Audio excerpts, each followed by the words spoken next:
sick of the crazy?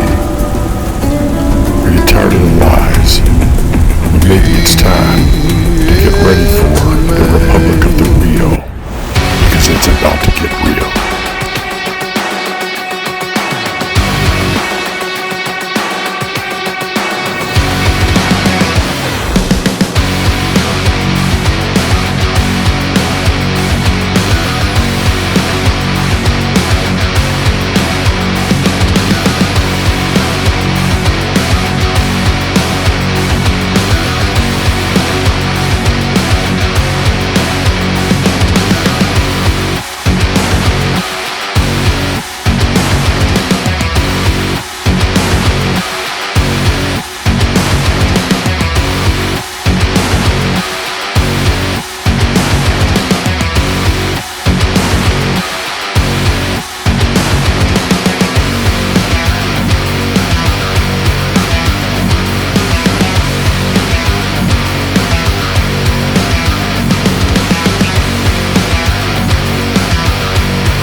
Where do we start?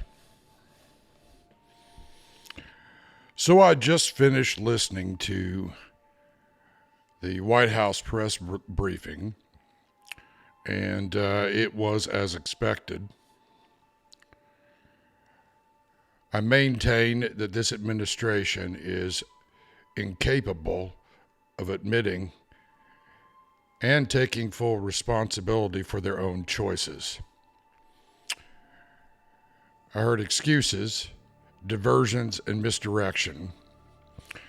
And let me just point out a very simple thing. When it comes to planning anything, whether it comes to building an airplane, right? A bridge, right? A tactical or strategic plan, you never build something, right, that has a single point of failure. That is exactly what the plan that is unfolding and has been unfolding over the last 72 hours or so, right, is. It's a single point of failure. At what point do you realize that you can't say, okay, we're going to hold the Taliban accountable if they don't uphold their end of the bargain, right? While you're begging them to protect our people. And you already say that you don't trust them. What part of idiocy, right, are you denying when you say that you've known all along that the Afghan forces would not hold up, yet you, in your planning, right, say that it was their responsibility to secure the perimeter of the airport in Kabul. Now, what part of your planning did you not understand was necessary when you have an entire nation, right, with people spread out all over it, and you want everybody to travel to Kabul, and you're saying on one hand, well, on the outside, it's probably going to be 90 days before the Taliban can take Afghanistan, right? And it happens in 9 days. Now, if it's happening faster than you thought, at some point in that 9 days, one would think that you'd have enough competent people in place. And since you said that you planned for all eventualities, all possibilities, well, let me just call you out on that. That's utter bullshit. You're lying to the American people. You're lying to the people that have laid their lives down for this country. And once again, as an administration, right, you've utterly created a clusterfuck.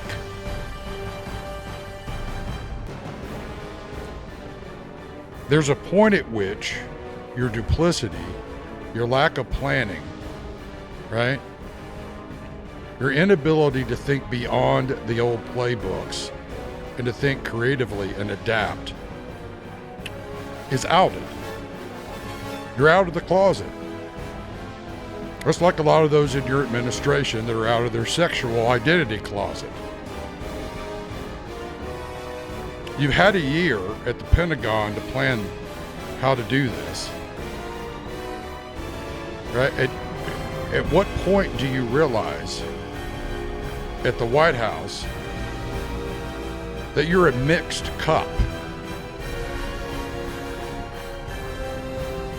The buck does not stop at Biden's desk, as he said. When by his own words, he's blaming other people. All right, that's duplicitous. Grow a fucking pair of balls or resign. I don't know what it is with your generation of leadership, right, and your clones that you've created.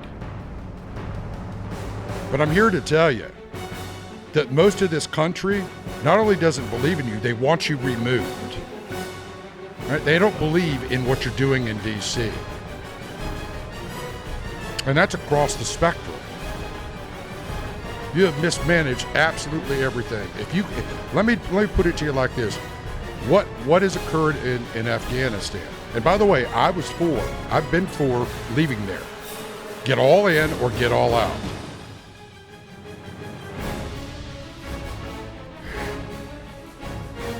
You're either naive or you're dangerously incompetent if you think that the nations around there, right, are going to work with you when they've been setting you up and doing it in public for years. Now they're making fun of you and mocking you because you're that utterly blind. At what point do you realize and admit that you haven't learned any lessons from the last time a lot of you that are in this current administration had 8 years to learn them in the last one? Do I need to recite all your failures? Do I need to recite what that caused? How many people, right, have suffered? How many lives have been laid down? Because you never ever do anything all the way because you want to be liked.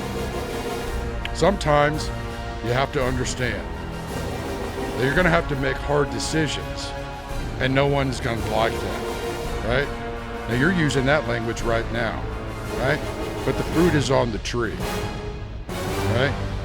You can borrow language from the rest of us all you want, but it's only going to expose you that much faster and diminish your credibility and increase your consequences and increase our credibility. Do you not comprehend what it is you're responsible for and you've not learned? I mean, something as simple as never ever design an operational plan with a single point of failure is a basic concept. If you do not comprehend that, you do not need to be in any positions of leadership. whether in the civilian side or the defense side of things. Now, I totally agree that we should have gotten out of there in a measured and intelligent way. To blame the last administration for a date, right? When you say that you're actually interacting with the Taliban, well, why don't you actually alter the date? And by the way, you had, 5-6 months? I mean, if you include getting ready to take office, you had plenty of time to prepare for that. You could have already been out of there. So at what point, right, are you going to actually take responsibility for once in your damn lives at the White House? It is an affront to Americans to hear the president say the buck stops here after puking out blame for his entire speech. What do you think, we're freaking idiots? And you wonder why everybody is pissed off at you. You wonder why the entire world mocks you. You know, this isn't Silicon Valley, man. Right? This isn't your student council at a high school or at one of your Ivy League schools. This isn't a game. So here's the reality. The reality is you failed, right? You've not only failed this, right, and all the people that are involved in your freaking mess, but you've failed the American people, all our allies, and you've made an utter mess and mockery and lost credibility. And what, you didn't anticipate that? You didn't anticipate that, did you? Where are the narratives, the counter narratives to actually push back on the Chinese, the Russians, and Pakistanis, and Iranians, and everybody else that's piling out? That's part of your damn job. If you don't understand how to do that, then hire some of us to help you, and we will. Otherwise, take responsibility for your failures. Your pride, you cannot fig leaf over anymore. Your lack of understanding of worldview, right, is what got you into every single situation you're in. How many billions of dollars do you spend on cultural specialists, but yet you still don't have a damn clue as to understanding the worldview of these people or their history? I could pluck people out of rural America or urban America, nobodies, right, that at least educated themselves on these things, that would do a better job than you. And they do it more cost effectively. And they would have thought through the consequences. Now, as I said before, I am for leaving Afghanistan in an intelligent, cogent manner. So I'd like you, right, to explain to the American people, without doublespeak, without playing wordsmith games, why it is you're so damn incompetent.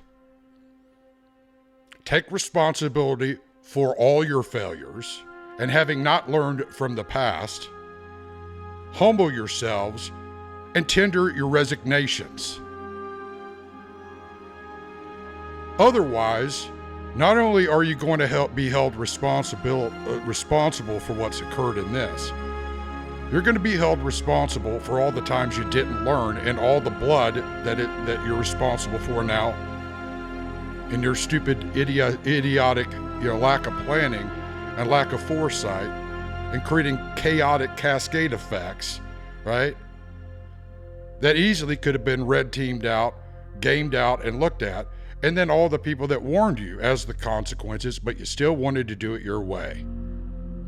This is exactly what I meant by going the way of Babylon. This is exactly what I meant by you will pay the consequences, right? Increasingly, if you do so. So when you get your cult of the golden uterus goddess crap out of the way and your wokeness, and you actually start doing your jobs, right? We might actually learn to respect you again. But until then, right, all your politicization, right, all your woke bullshit, all the crap that you've created, and all the decisions and the outcomes thereof, yeah, I thought you were outcomes based, right? You're going to force the outcomes? Well, I'll tell you what, the world has not been to you, right? You're learning that the hard way. Now, if you have a modicum of humility, accept responsibility and be a damn example, at least on the way out the door when you resign. The amount of hardship and hell that you've created and chaos you've created around the world, you will pay for. Do you understand what I'm telling you?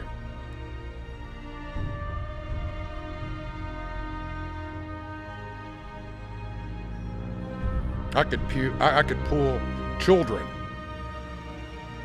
You know, I could put children in there that would do a better job than you. Really? You're going to blame other people. You're going to rely on the Taliban on one hand and then tell us you don't trust them. And you're going to rely upon the Afghani military on one hand, while on the other hand, you say that you knew that they'd run away. You're either intentionally creating chaos, or you're so double-minded, fork-tongued, incompetent, and corrupted that you're incapable of seeing the consequences of your actions, which means you're a national security risk to the United States. Whether you're sitting in the White House or any other position in this government, do you understand what I am telling you?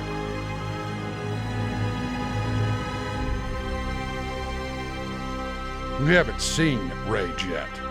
You haven't seen what consequences are going to look like. Everything you touch, it rots. You're the opposite of King Midas. Resign. And I mean this entire damn administration. Tender your resignations, or we will remove you one way or another. Do you understand? Meanwhile, the New York Times, Washington Post, and Wall Street Journal issuing a joint statement on the evacuations. They are urging President Biden to ensure the safety of their staffers who are still waiting to be flown out. Our next guest was the only American journalist to witness the fall of Saigon on 1975. Jim Laurie is the author of the book, The Last Helicopter, and could not have a better guest today on the show. Jim, let's just get your general thoughts about what you saw in the last few days and what you remember from your time covering Vietnam. Well, what is happening in Afghanistan this last 7 days is like Vietnam and Cambodia at warp speed. It is all collapsing much more quickly. We at least had in Vietnam 55 days to watch the unraveling of the South Vietnamese effort there. We had that frantic 24 hours at the very end, 29 to 30 of April 1975 when I was there. And that, of course, was tragic just in the same way as the tragedy that has unfolded in the last 48 hours in Kabul. The greatest tragedy, of course, leaving so many good people behind, being forced to leave people behind. I must say, however, in Vietnam, we were able to get out all of our journalists who worked for us, who wanted to get out. The American embassy managed to get out more than 5,000 Vietnamese in 18 hours. Mm-hmm. They had got out another 35,000 Vietnamese in the previous 3 weeks. So it was not a totally unmitigated disaster. The hope, of course, is that the United States can get more Afghans, deserving Afghans, out of Kabul in the days ahead. Wow. It's never easy to lose a war. And in my time, I've watched the U.S.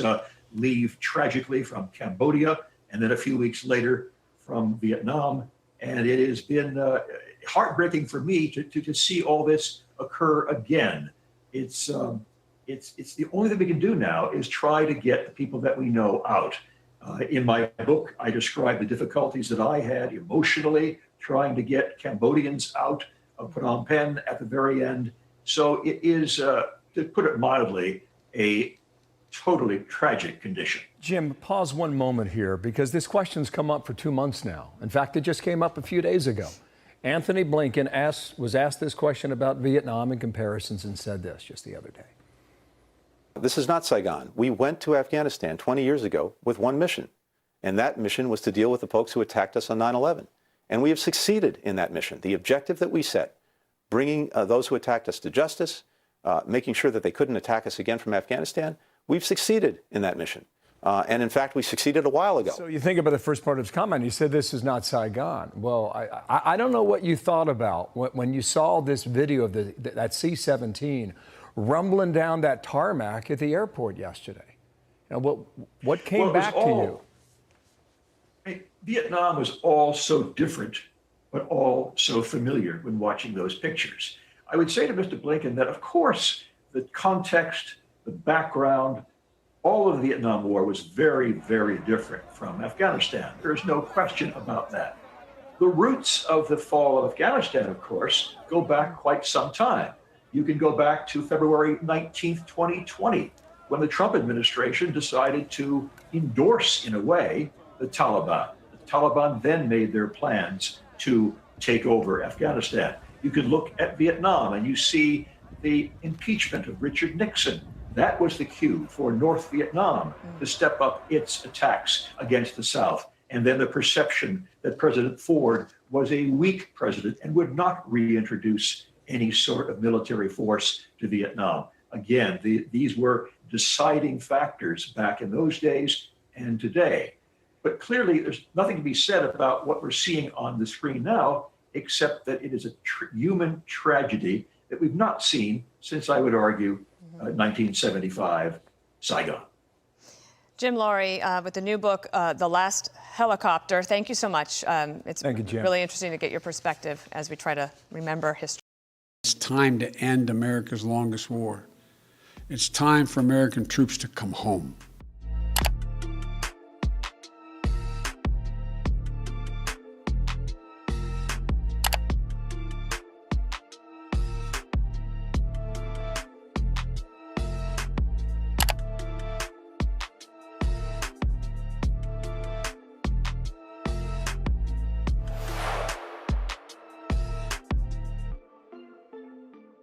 We will continue to support them in those efforts. We will look to continue funding key capabilities such as the Afghan Air Force and Special Mission Wing. And we will seek to continue paying salaries for Afghan security forces. We will also work closely with them and with our allies to maintain counterterrorism capabilities in the region sufficient to ensuring Afghanistan cannot become a safe haven for terrorists who threaten our security.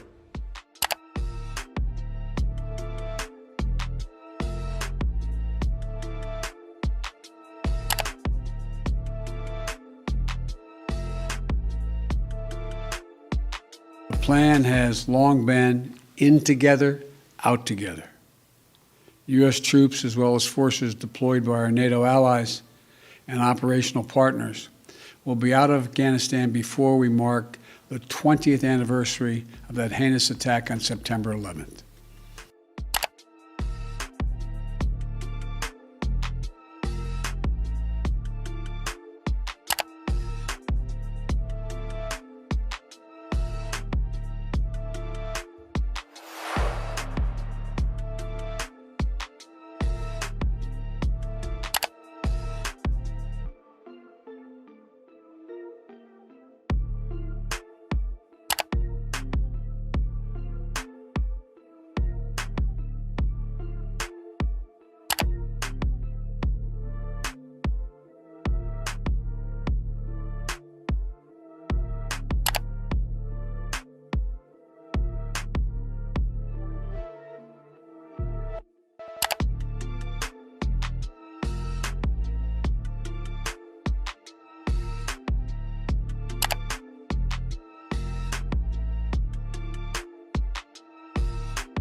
And we'll ask other countries in the region to do more to support Afghanistan, especially Pakistan, as well as Russia, China, India, and Turkey.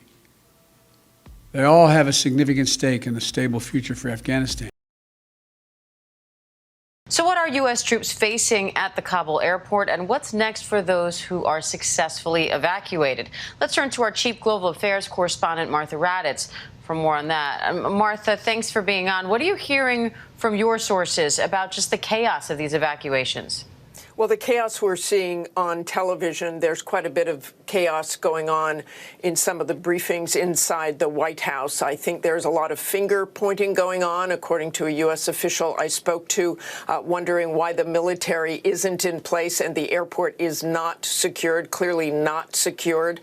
They don't have a hard perimeter. They are watching some of these scenes, and I am told someone said after there was a comparison to Saigon, it said it's worse than Saigon. What the U.S. administration is trying to do is get the Taliban to help them organize convoys to get people out of the city and on to aircraft. The problem is they don't really trust the Taliban, the leaders they're talking to in Doha, and clearly the Taliban are all over the city, taking over several places. There are also unconfirmed reports, but this has been briefed at the White House among senior officials, unconfirmed reports that the Taliban is going door to door, looking for people who either worked for the Americans or who are part of Afghan special forces. So there is a great deal of concern at the White House. You can see those pictures of the Taliban throughout the city in hotels.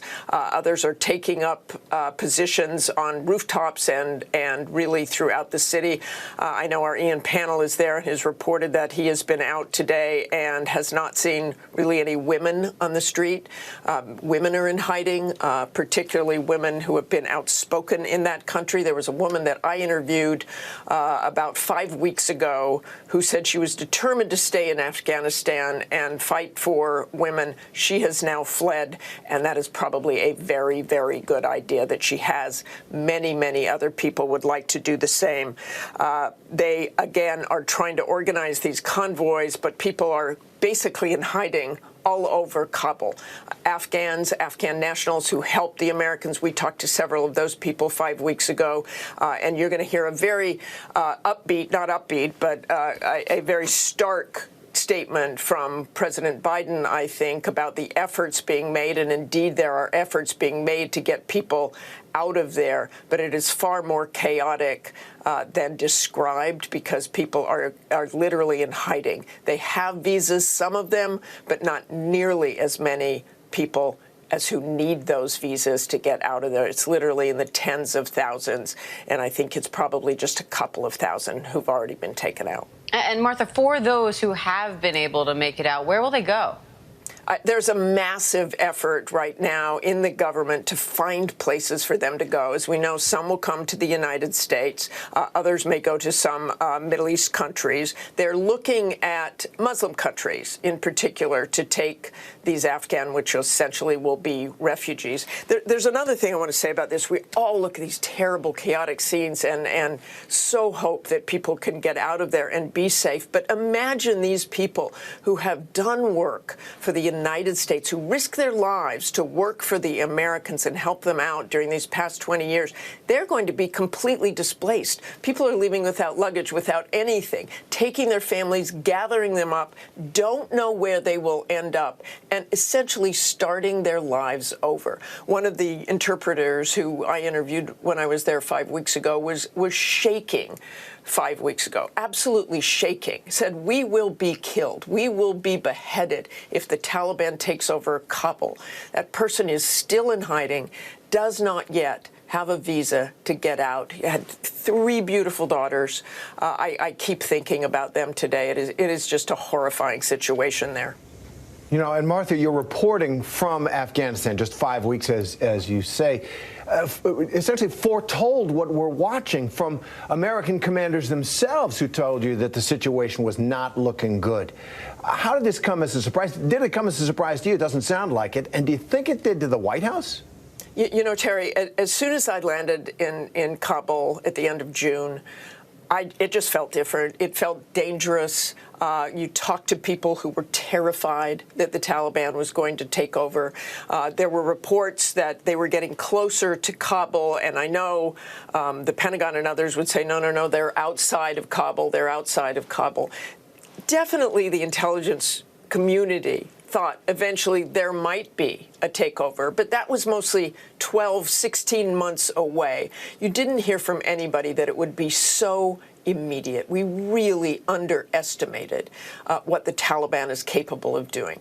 As you know, Terry, the Taliban fights dirty. This is not a regular army. They will take your children. They will behead your neighbor. They will do anything to threaten those people. So you had a lot of fence sitters, and apparently the Afghan security forces, which had corruption problems for many, many years as it was, just gave up. I mean, I've heard reports today that in the south and elsewhere, as soon as the Taliban moved in, those Afghan security forces just put down their rifles and either ran or just gave up. Also, another huge concern is the equipment. The Taliban is going to have all that equipment that we spent all that money on to give to the Afghan forces. When I first went into Afghanistan many, many, many years ago, I remember seeing the burned out Soviet tanks on the hillsides. We're going to see burned out American equipment all over Afghanistan. And Marsha, I want to touch on that because we had Jake Sullivan on, the National Security Advisor, this morning on Good Morning America,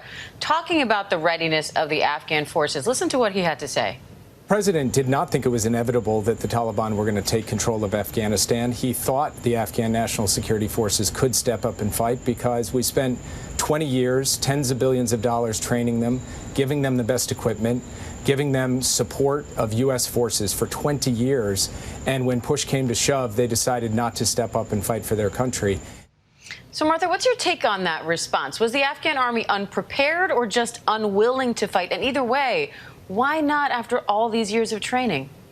Well, I think the U.S. is going to have to take a very hard look at how we train foreign militaries. In Afghanistan, in Iraq, you had the problem in both places. I have really watched for these 2 decades the training of Afghan forces. And one of the problems is we put our values and our expectations on these Afghan forces. The illiteracy rate in Afghanistan is astronomical. You had people who wanted to be soldiers coming in who couldn't read. I mean, think about that. They're trying to teach them to read. They're trying to teach them to drive. They're trying to teach them to shoot.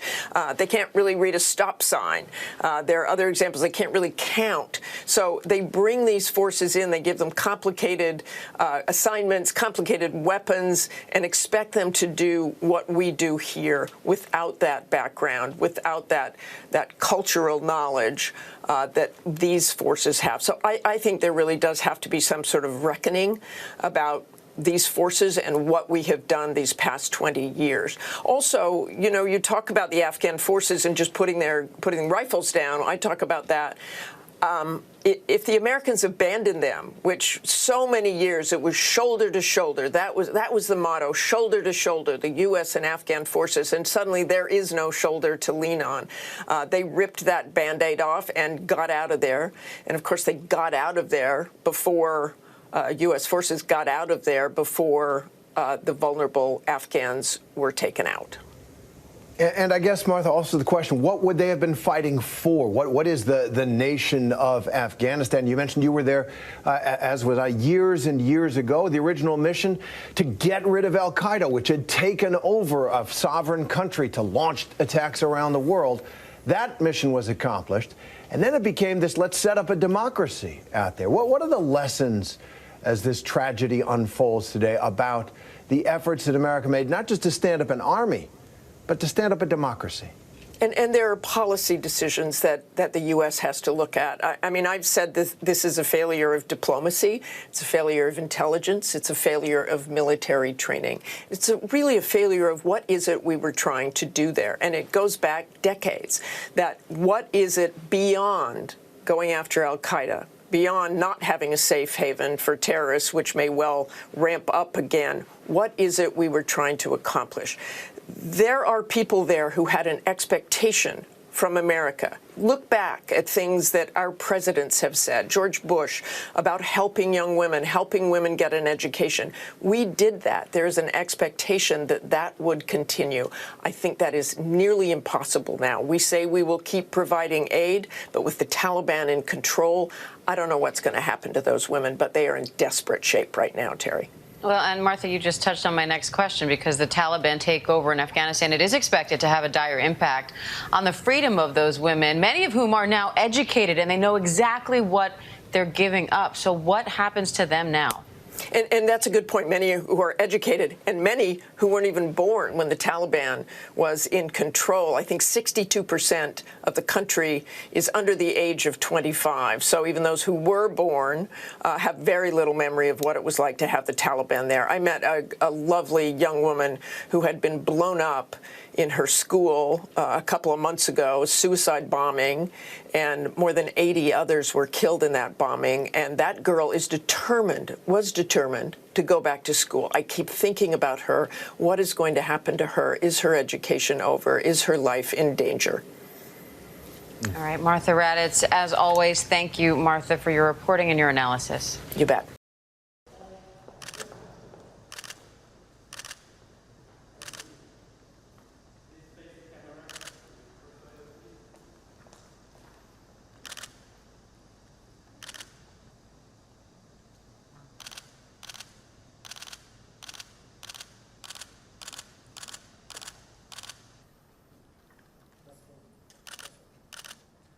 Janice, what is China doing to build up a relationship with the Taliban? What would that even look like? Well, China had been laying the groundwork already. Just over 2 weeks ago, the foreign minister hosted talks with a Taliban delegation led by Mullah Baradar. China has economic interests that it's looking to protect. They have big investments in infrastructure, in mining, as well as oil. The Taliban also sees the economic benefit of cooperating with China, especially with the Belt and Road Initiative through Central Asia. But for China, what's driving these warming ties is security. It fears extremism in the western part of the country in Xinjiang. It's how they have justified a crackdown and the detention of hundreds of thousands of Uyghurs. The Taliban did give security assurances to China at those meetings, saying that they would not allow fighters to use Afghan territory as a base for attacks inside China. The problem for China, of course, is that having a radical militant group take over a country is seen as inherently threatening.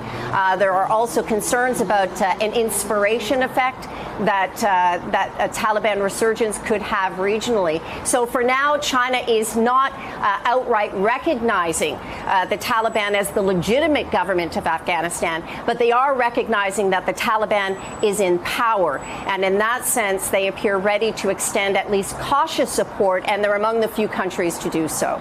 Ian, do you buy this? China is a superpower, and they just watched a rogue force oust the Afghan government. There's no way they're cool with that.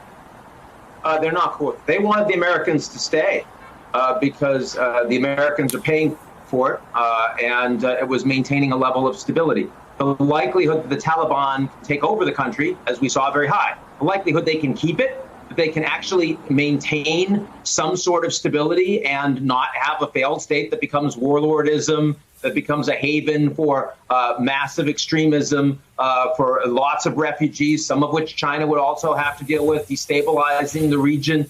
That's a serious problem for China. And I actually think one of the things the Biden administration should have done, knowing that the Chinese really didn't want us to leave, was say, look, we're getting out, but if you were to bring peacekeepers in, maybe we could engage in drone strikes or provide some humanitarian aid or support. I mean, at least have the conversation so that when the Chinese say no, we can proximately blame them for saying, well, the Chinese didn't care about you. Like they weren't interested in doing anything either. You don't want all of this on Biden. And that's kind of a problem we now face with both the Chinese as well as with the allies. Well, Russia said they would benefit from the Taliban being in power. What does that mean for them? It means they benefit from some chaos in the region. Remember, the Russians are the second largest arms exporter in the world after the United States, even though the Russian economy is not even the size of Italy. And so, I mean, certainly a lot of the weapons that the Afghans will have going forward, aside from the ones they just stole from the United States and the Afghan forces, will be coming from Russia. A lot of the drug trade will be going through Russia. But I don't actually think that the Russians are happy with the potential for instability in Central Asia, which is a problem in terms of Afghan refugees by the now tens of thousands, but soon hundreds of thousands and millions that will be streaming through. So the Russians are the ones that most like the Americans to show that we're in decline, that we've really screwed up. They definitely want to see a weaker transatlantic relationship. That's what facilitated, for example, their gains in Ukraine. But on balance, there are very few around the world that really benefit, in terms of governments, that actually benefit from what's transpired over the last 72 hours. European leaders were not trusting of former President Trump. They were hoping for more stability with Biden. But you said this is the worst foreign policy mistake since the Iran hostage crisis back in the 1970s. How much damage has this done to our credibility, especially with our allies in Europe? Not the decision to leave. I actually think Biden's made very clear that the United States needed to go and that the status quo wasn't sustainable. But the execution of it, and in particular, the unilateralism. You have to remember, Stephanie, we've been fighting with our allies side by side for 20 years now. We're the ones that asked them to come in with us after 9/11, and they did so. And they spent a lot of money, and they lost a lot of lives. And the decision made by the Americans to leave was an Afghan policy review that was done completely by the Americans. The allies were no part of it. They were informed. And the intelligence failure on the ground is owned by the Biden administration. The fact that we left and the Taliban took over and the airport was not secured, and those horrible photos we all saw yesterday of Afghans clinging on to an American transport plane and then plummeting to their deaths. The allies were no part of that. And I think that they do feel like American unilateralism here is much more consistent. Let me begin with you. For all the shock that we're seeing publicly from public officials right now about what's happening in Afghanistan and how the Afghan army, frankly, stepped aside and let the Taliban roll across the country, as you point out, and you've reported for a long time now, privately, there were beyond doubts, there were assurances that this might happen whenever the United States left. Yeah, as you heard with General Caldwell in public, the generals at the Pentagon told Congress, told the American people that the Afghan army and police were constantly making strides, that they were capable of defending themselves, that they would fight for their country. But all along, dating back at least 15 years, U.S. military trainers internally, really saw this as mission impossible, trying to build and create an enormous Afghan military, 350,000 soldiers and paramilitary police. They were trying to build this from scratch. More than 90% of these soldiers and police were illiterate. They didn't know how to operate U.S. weapon systems. We really tried to create an army that was in the image of the U.S. Defense Department, and it was sort of fated to fail from the beginning. So we're talking about 20 years and $85 billion worth of taxpayer money going into training these forces. I mean, they have an air force. So what happened at the end of the day? What happened over the last 2 weeks? Why did they roll over so easily? There are a number of reasons. One, I mean, to say the Afghans weren't willing to fight is true at the end, but the Afghans have been suffering really terrible casualties for the past several years. Their losses were so bad that the Pentagon classified the actual number of people who were getting killed because they were afraid it would demoralize the Afghans. So we don't even know exactly how many people they've lost. I think the Afghans also, they didn't want to fight and die for their own government. They saw it as a corrupt government. Many Afghans did. They didn't see it as a cause worth fighting for. Afghans also have a very long history of being very good at putting their finger to the wind in a conflict and seeing who's winning. And they're very quick to switch sides and change allegiances depending on which way the winds are blowing. And so that's what their commanders did in the last couple of weeks. Frankly, I think the Taliban was very well placed. They had planned all this. They had set it all out, particularly since February 2020, when they cut this deal with the Trump administration for U.S. forces to leave. Ever since then, the Taliban had been waiting for this day, for what's happened the last couple of weeks. They really planned this out very well, and they set it in motion, and it just happened much, much quicker than the Biden administration expected. I guess the question, Craig, is the same things that you said about the Afghan army, that they had trouble reading, they had trouble using U.S. weapon systems. The question is, why were they so inept? And why does the Taliban, why have they seemed to be so efficient? They certainly weren't trained at West Point or didn't get or post-grad degrees at Harvard. Why was there such a difference in skill sets between the two sides? Well, and that's a question, Joe. It's a great question. It seems like a very obvious one, right? And it's one that our commanders, U.S. military commanders, really didn't ask very often to find out, well, why is the Taliban so committed to their cause, and why are the Afghans not committed to what they're fighting for? And, that's something they need to ask a lot more often. But it really does get back to, the Afghan government was seen as corrupt, seen as not legitimate, seen as not taking care of its people. These Afghan soldiers, their pay was stolen by their commanders. They didn't have food at the end. And it wasn't that the Afghan government didn't have the money for this.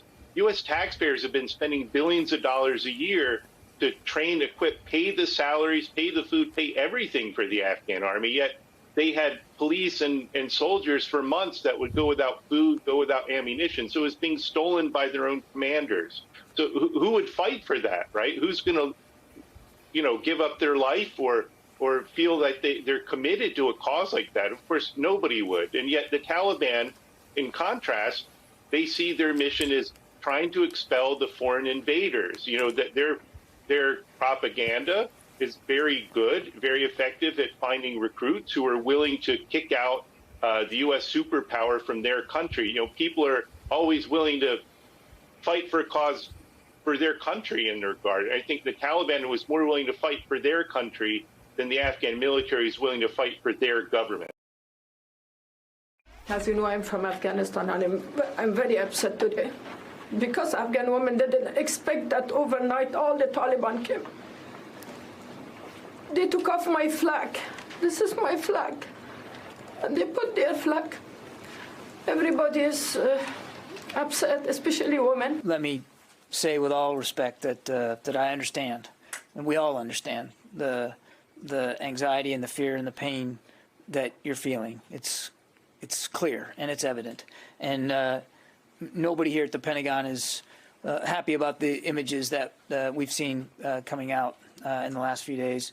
And we're all mindful of the kind of governance that the Taliban is capable of. An Afghan reporter looking for answers from the Pentagon spokesperson after the U.S. withdrew from that country and the Taliban took over. And joining us now, Pentagon Press Secretary John Kirby. Thank you so much for being on this morning. Admiral, thank you so much for being with us this morning. Obviously, you saw that Afghan reporter who was upset. I know you've also heard from a lot of men and women in the military in uniform who've been upset. A quote this morning from the New York Times from a sergeant first class: "It's a pain I thought I'd gotten used to. I sacrificed a lot, saw death every year. The guys I served with, we knew it would probably come to an end like this, but to see it end in chaos makes us angry. After everything we gave, I just wish there had been a way to leave with honor." What do you say to all the men and women in uniform, your band of brothers and sisters that you've served alongside with through the years, who feel betrayed this morning by the administration? Well, the first thing we would say is to thank them for their years of service and sacrifice and the danger they were willing to put themselves in to improve conditions in Afghanistan and prevent that place from becoming a terrorist safe haven. And the second thing that we'd say is that we understand. We all understand. Don't think for a minute it's not hitting me personally either. It is, absolutely. I lost a friend there. we all understand that each of you, each veteran, is going to have to process this in their own way, and we respect that. Some are going to be angry, some are going to be sad. There's a range of emotions that all of us are going through as we watch these images and as we finish pulling out of the country. But what's important here for us at the Pentagon, and this is what I would say not only to veterans but to the rest of the American people, is that we remain committed to completing this drawdown in a safe and orderly way, and to doing what we can to get as many of our American citizens out, as well as many of those interpreters and translators who helped you do your jobs on the battlefield. We're committed. We know we have an obligation to them, and we're going to work really hard in the coming weeks to get as many of them out of the country as we can. We're going to ask about that in a minute, but first, Leon Panetta, former Secretary of Defense, former director of the CIA, said, "It struck me that they were just crossing their fingers and hoping chaos would not result. It doesn't work that way." Is that a fair assessment, given the amount of chaos that Americans and people across the world have seen over the past 24 hours? It does not seem that every contingency was planned for. It doesn't seem as if hardly any contingencies were planned for. What would you say to Secretary Panetta and all those who thought the Biden administration was caught flat-footed?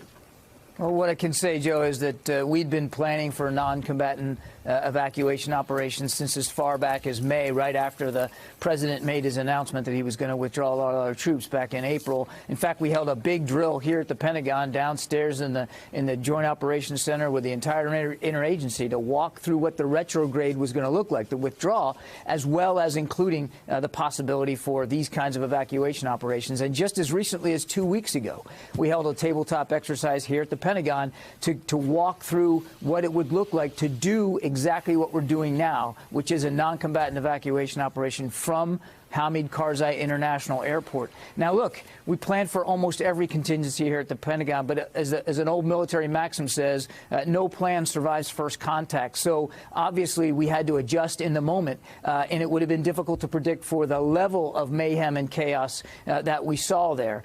We're mindful of the images, the graphic nature of them. Certainly nobody wanted to see it result like it did over the last 24 hours. But now we have more forces on the ground, and we have begun to secure the field, the tarmac.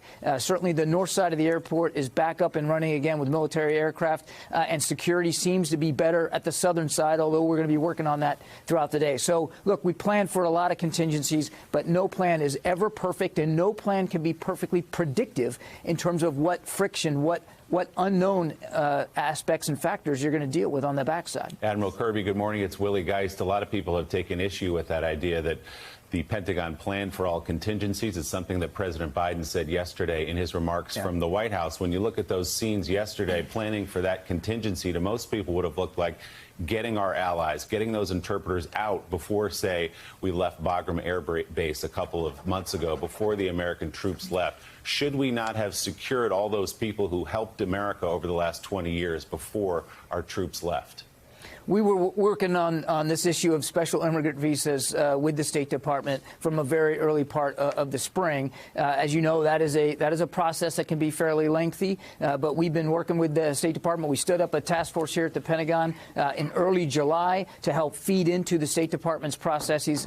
This is something that we've been focused on at the Pentagon for a while, but it is, there are a lot of them, and there's a vetting process that has to occur. As I said, we are working really hard now to make sure we can get as many of them out as we can. We've already taken out of the country more than 2,000.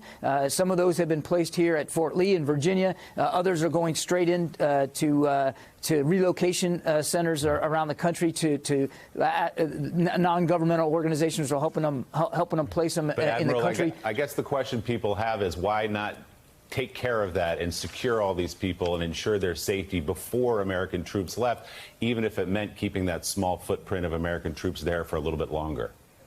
Well, look, the small footprint that we had, as you know, Willie, was due to be out by May 1st. And if we didn't get it out by May 1st, the Taliban made it clear that they were going to start attacking our troops. So the choice for the commander-in-chief was either I plus up the troops because they're going to come under fire, so we have to do an increase, or we observe the agreement and get out. And what we got to do was get out, but on an extended timeline. And we had to do that quickly. And back to your question on speed. Speed was safety here. We had to move our troops out as fast as possible because we had to assume that this drawdown was going to be contested by the Taliban at any given moment. Admiral, this still feels jarring and hard to understand. I mean, what was the worsening situation in Afghanistan? How many troops were there that it was still not enough and not stable? Because the White House explaining this, saying we would have had to engage more. And that was something that President Biden was not going to do. But it doesn't seem to merit what we saw yesterday. Chaos at the airport, people hanging off planes, falling to their deaths. Yeah, look, it's again, those images are disturbing and heartbreaking, no question about that. And, I'd be lying if I said we perfectly predicted the level of panic that was going to happen at the airport. We had a small footprint on the ground, 2,500, when the administration came into office. And they were doing a very good job at helping with stability and security and advising and assisting Afghan national security forces. But they weren't coming under attack by the Taliban because of the Doha Agreement. If we had busted that agreement, we couldn't have counted on that. After May 1st, those troops would have been very much in harm's way, much more than they already were. And we believe that would have required a plus-up of troops. Look, you could argue that you could plus up troops forever and just stay in Afghanistan forever, but the commander-in-chief determined that was not sustainable, that was not acceptable. And so we began to draw down, and we had to do it in a quick way because, again, we couldn't trust the Taliban. We couldn't trust their word that they wouldn't attack us. So we moved quickly to get those troops drawn down. Pentagon Press Secretary John Kirby, thank you very much for being on this morning and explaining this. Well, it is unprecedented to have the High Peace Council, which is backed by the Afghanistan government, and the Taliban in the same room in peace talks such as these. So this is a symbolic victory, but there weren't real substantive negotiations going on. Russia will be pleased to be hosting this, to be making progress and showing that it can be involved. And this is not just about getting peace in Afghanistan, but as Russia's foreign minister outlined, it is also about fighting terrorism. All our countries face threats from international terrorism, one of the targets of which is Afghanistan. Terrorist vanguard represented by ISIL, not without support of external sponsors, are taking steps to turn Afghanistan into the foothold of their expansion into Central Asia and our wider region as a whole. It is the aim of all our countries and all active structures in the region to help the Afghans to uproot this terrorist threat.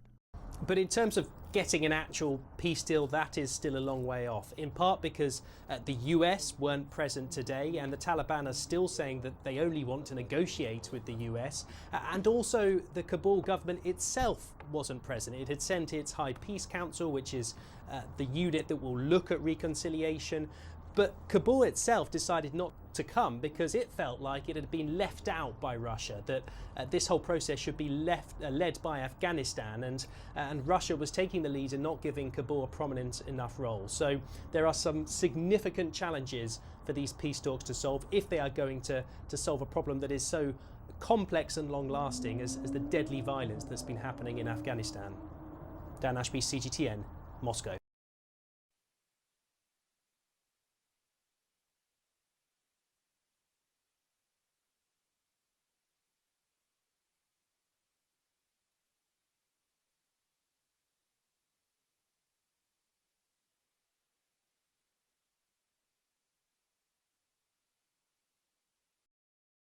In just over 1 month, according to President Biden, the U.S. will have completed its withdrawal from Afghanistan after 20 years.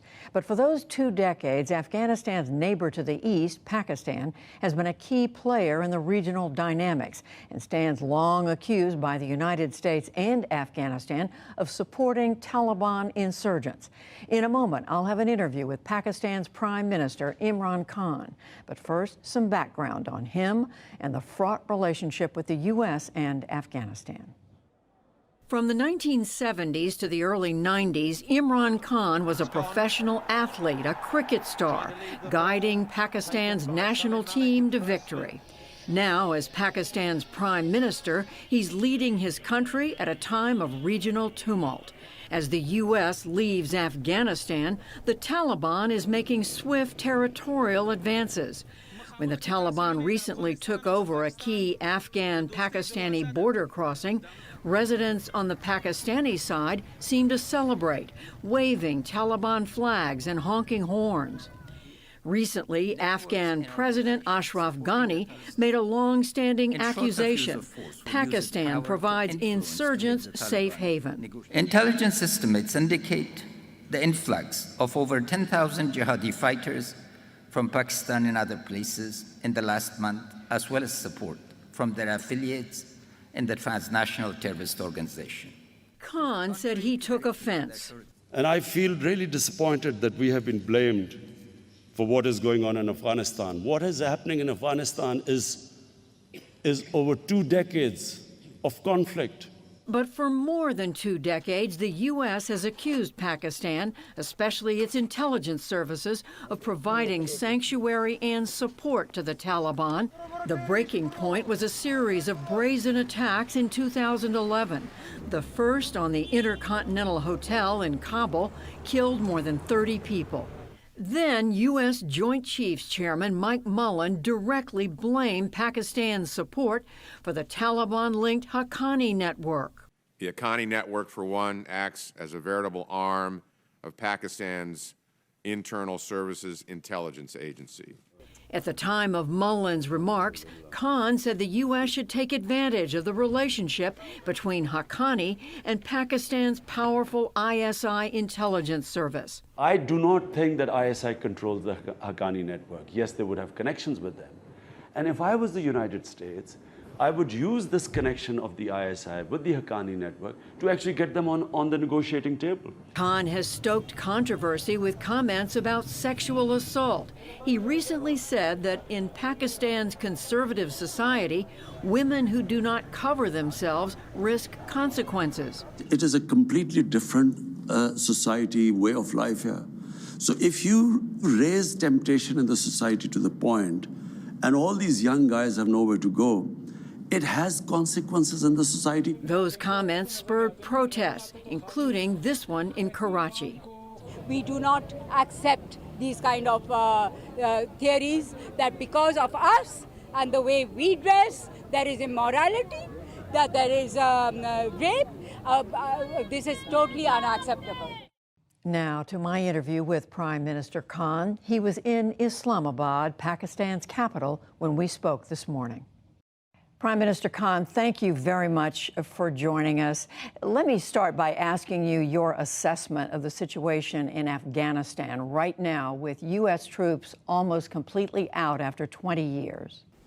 Well, Judy, I think the U.S. has really messed it up in Afghanistan. You see, first of all, they tried to look for a military solution in Afghanistan when there never was one. And people like me who kept saying that there's no military solution, who know the history of Afghanistan, people like me were called anti-American. I was called Taliban Khan. For anyone who objected to this way of, I don't know what the objective was in Afghanistan, whether it was to have some nation building or democracy or liberate the women, whatever the cause was, the way they went about it was never going to be the solution. So when they finally decided that there is no military solution, unfortunately, the bargaining power of the Americans or the NATO forces had gone. When there were 150,000 NATO troops in Afghanistan, that was the time to go for a political solution. But once they had reduced the troops to barely 10,000, and then when they gave an exit date, the Taliban thought they had won. And so therefore it was very difficult for now to get them to compromise. It's very difficult to force them into a political solution. So because they think that, they won. Well, whatever has happened in the past, as we said, the Taliban now is on the rise in Afghanistan. Is that a good outcome for Afghanistan? The only good outcome for Afghanistan is that if there is a political settlement which is inclusive, So they formed some sort of a government that includes all sorts of different factions there. And obviously, Taliban part of that government. The worst situation in Afghanistan would be if there's a civil war and a protracted civil war. And from Pakistan's point of view, that is the worst case scenario, because we face two scenarios. One, a refugee problem. Already Pakistan is hosting over 3 million Afghan refugees. And what we fear is that a protracted civil war would mean more refugees. And our economic situation is not such that we can have another influx. Secondly, the worry is that the civil war will flow into Pakistan, because the Taliban are basically ethnic Pashtuns. Now, there are more Pashtuns on our side of the border than in Afghanistan. And so the worry is that if this goes on, the Pashtuns on our side will be drawn into it. So that also is the last thing we want. And I do want to ask you about Pakistan. But before we leave Afghanistan, the United States has been asking your government for many years to help in the effort to fight the Taliban in Afghanistan. But the U.S., other organizations now say they have massive amounts of evidence that Pakistan has helped the Afghan Taliban with military, with intelligence, has helped them financially. How do you explain that this is a terrorist group operating in Afghanistan? How do you explain the support your government has given repeatedly over the years to the Afghan Taliban?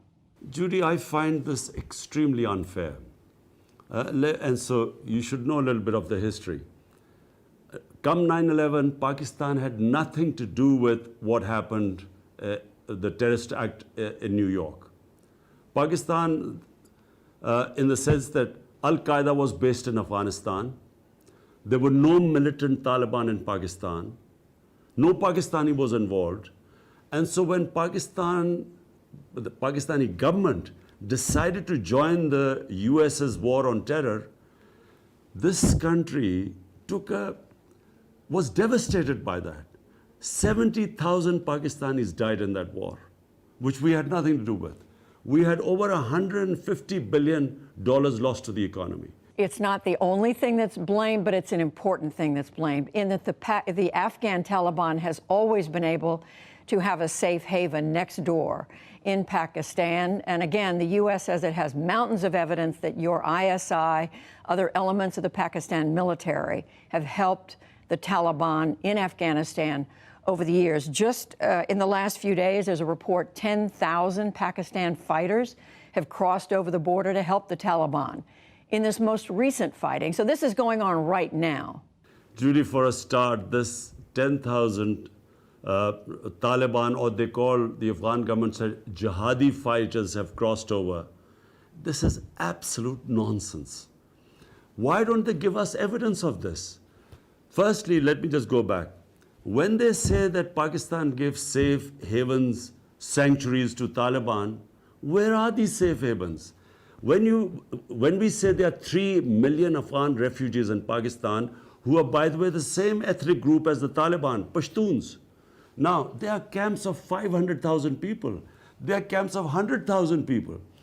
And Taliban are not some military outfit. They are normal civilians. And if there are some civilians in these camps, how is Pakistan supposed to hunt these people down? How can you call them sanctuaries? Let me ask you, Mr. Prime Minister, what relationship do you want now with the United States? You've said under no circumstances would you allow the U.S. to set up the CIA to have any sort of bases in Pakistan to support counterinsurgency. But are you saying no cooperation with the U.S. To fight terrorism? When you say about U.S. having bases for counterterrorism, please let me make you understand this. When a country loses 70,000 people and is bankrupted by this war on terror, when we joined the U.S. After 9/11, we do not have the capacity to have any more fighting within our border, any terrorism within our country, because when we were in the height of that war on terror, which Pakistan joined, there were suicide bombs taking place all over the country. The businesses collapsed, tourism collapsed. So what we do not want to be is part of any conflict. Now, if there's a conflict going on in Afghanistan and there are bases in Pakistan, we then become targets. We will then become part of a conflict which we were in the last 15 years, and we do not want. We want to be partners in peace, but not in conflict. So what sort of relationship do you want? What do you expect from the United States at this point? You're looking for a trading relationship. What is it that you want your relationship with the United States to be after this very fraught period of the last 20-plus years? Well, Judy, the last relationship was transactional. Pakistan was more like a hired gun. The US says that we paid you, gave you aid, and that's why you were fighting this so-called war on terror. Pakistan, on the other hand, felt that here was a country which had no need to be part of this war. It loses 70,000. I mean, which other country has lost 70,000 people fighting for someone else's war? So Pakistanis felt that here we were fighting US's war, our economy devastated, aid was minuscule compared to the amount of money we lost in the economy, and yet we were blamed for the failure in Afghanistan. This is the Pakistani point of view.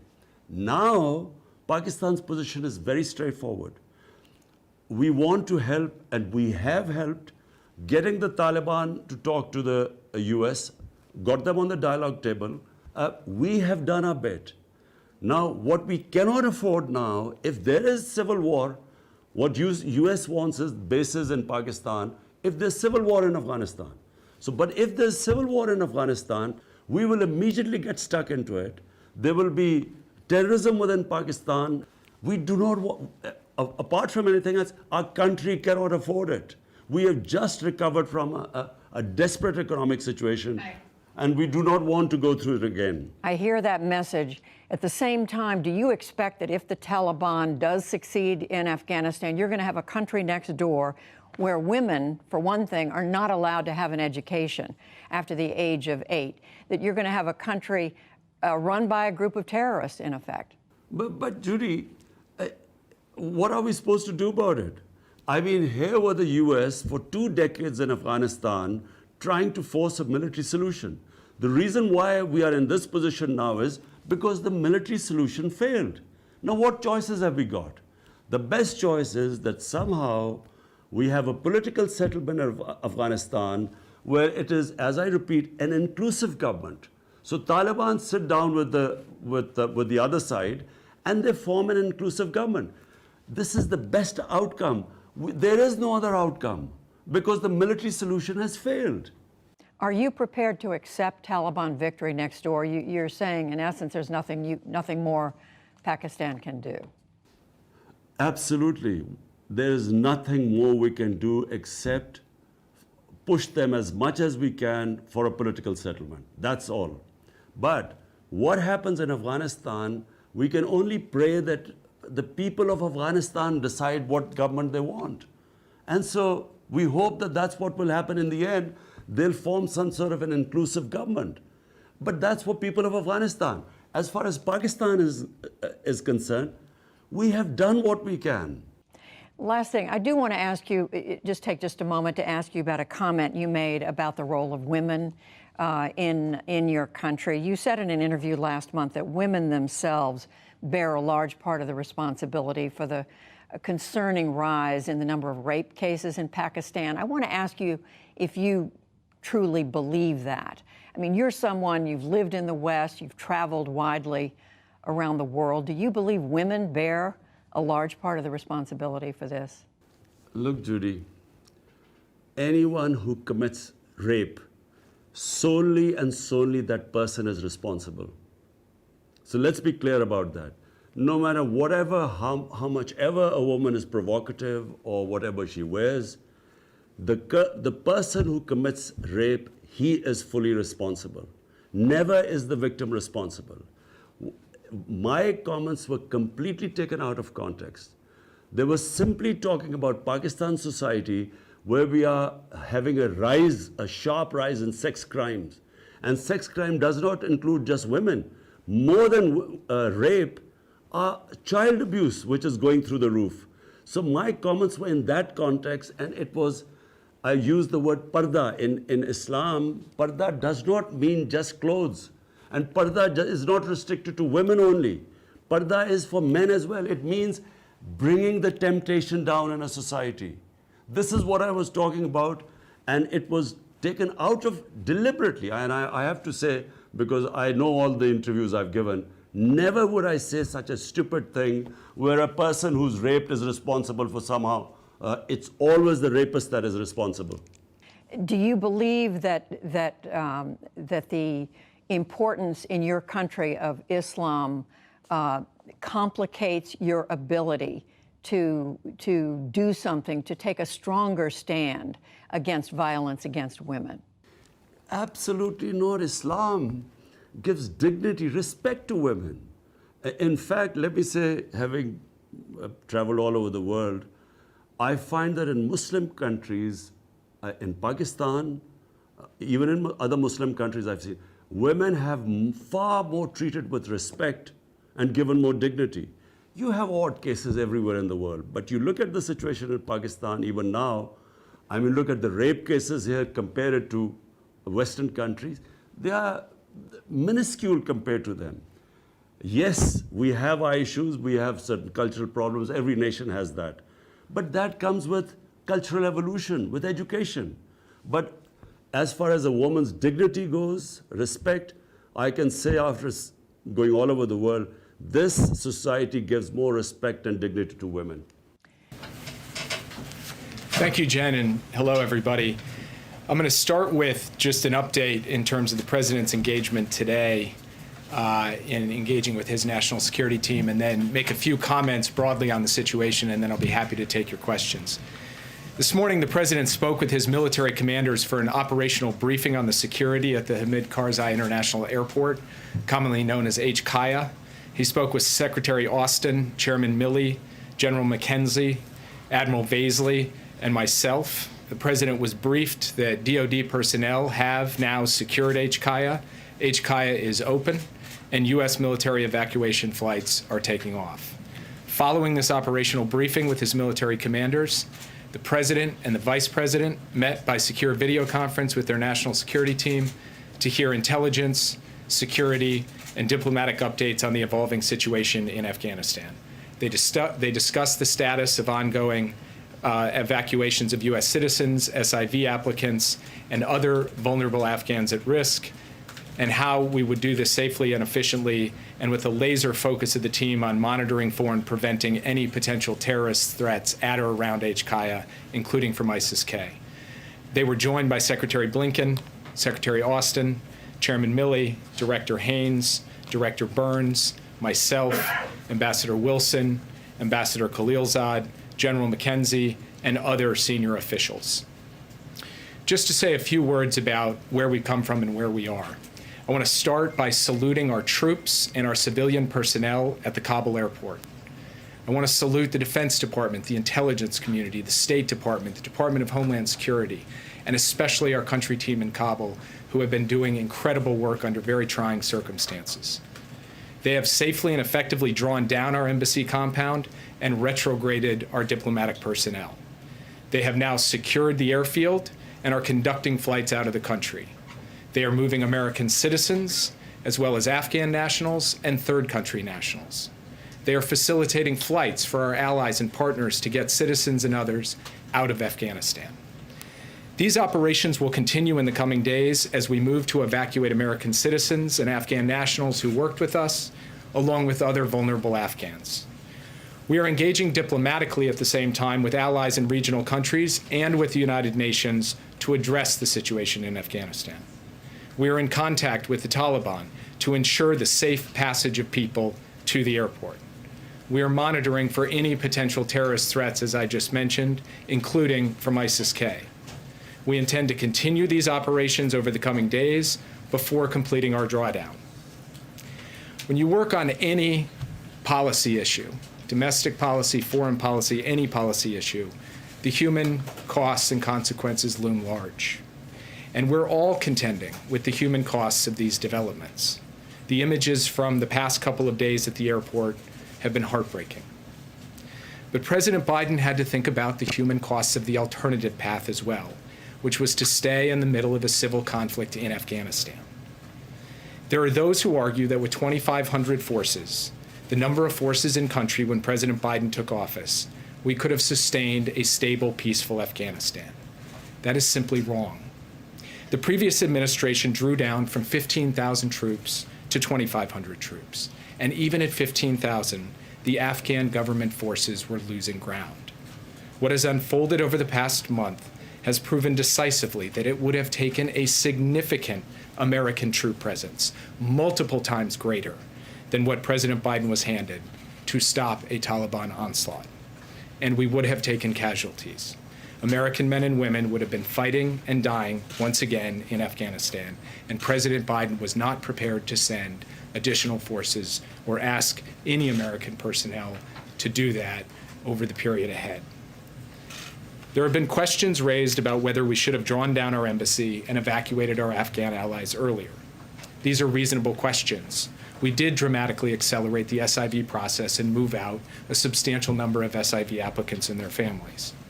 But the Afghan government and its supporters, including many of the people now seeking to leave, made a passionate case that we should not conduct a mass evacuation lest we trigger a loss of confidence in the government. Now, our signaling support for the government obviously did not save the government, but this was a considered judgment. When you conclude 20 years of military action in a civil war in another country with the impacts of 20 years of decisions that have piled up, you have to make a lot of hard calls, none with clean outcomes. What you can do is plan for all contingencies. We did that. The American forces now on the ground at HKIA are there because of contingency planning and drilling we did over the course of months, preparing for a range of scenarios, including dire scenarios. President Biden ordered multiple battalions to be pre-positioned in theater, and he activated them for deployment before the fall of Kabul. He also put additional battalions on a short string here in the United States. Those battalions have now flowed in as well.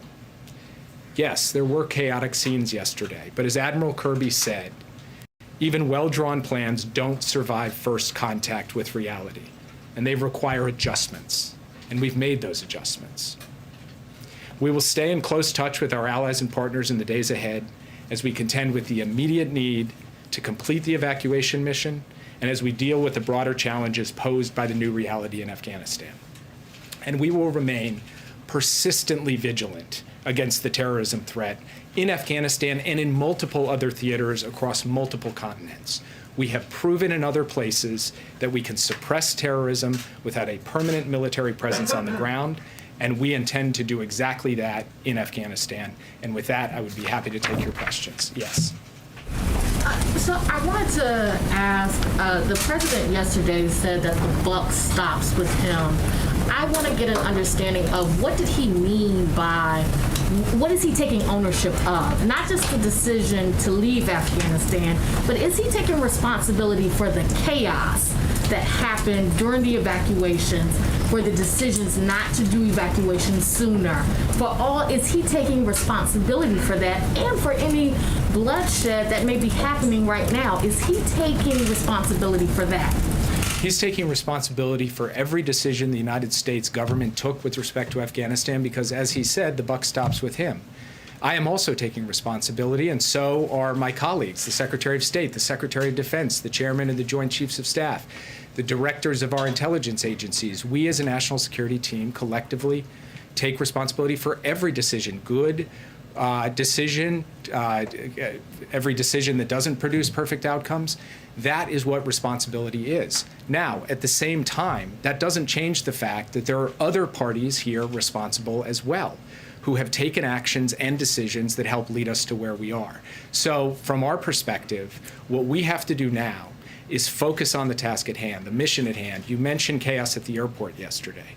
At the end of the day, The question is, can we effectively evacuate those people who we intend to evacuate? And that is what we are planning for and executing against beginning today, where the airport is secure, the flights are going, the people are coming, and we will continue to do that in the days ahead. Yes. Yeah, what is President Biden's response to the people of Afghanistan who are now in the hands of the Taliban terrorists and feel abandoned by the United States, or to those in Taiwan and elsewhere that are fearful that the U.S. will abandon them to the aggression of China?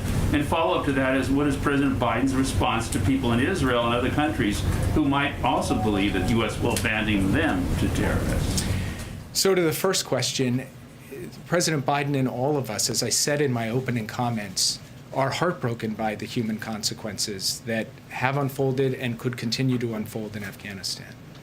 We believe passionately in human rights and human dignity, and we want to work with the international community to advance that wherever we can. But President Biden was not prepared to have American men and women continue to fight and die in the civil war of another country in order to achieve that. We will use every other tool at our disposal to achieve that, and we will do so day after day, month after month in the period ahead on behalf of the people of Afghanistan. To your question about allies, we gave 20 years of American blood, treasure, sweat, and tears in Afghanistan.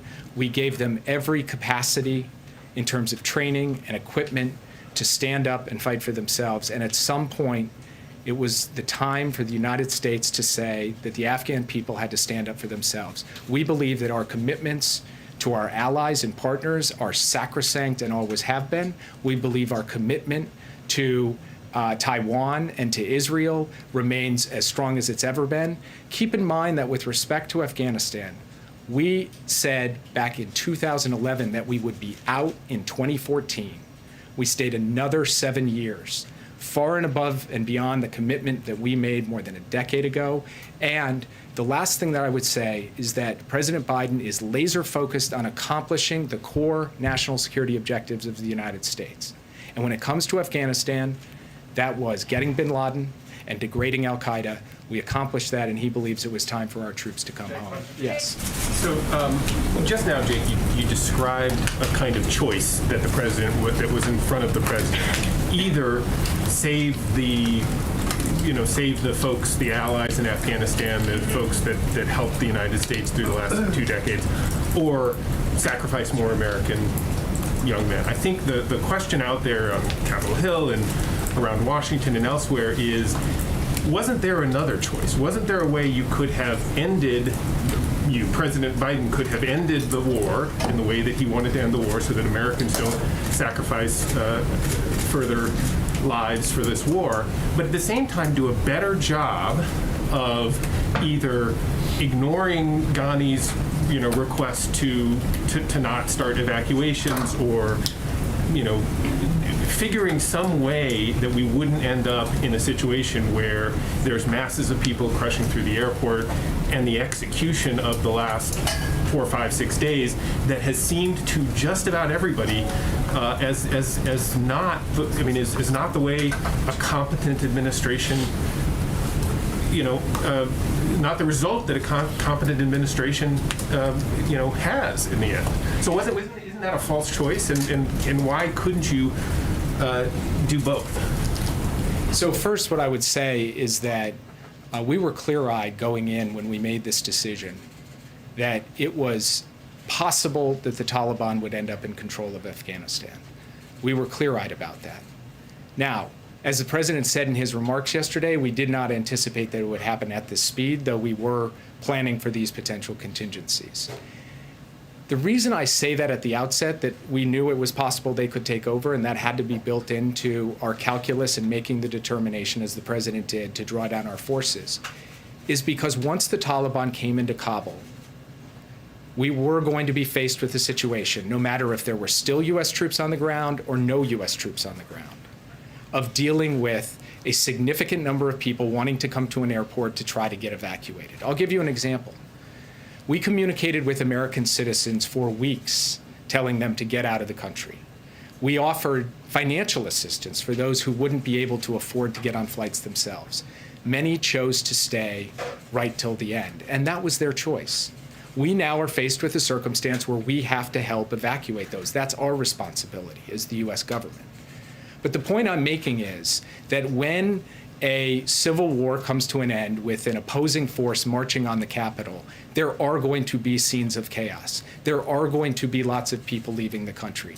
That is not something that can be fundamentally avoided.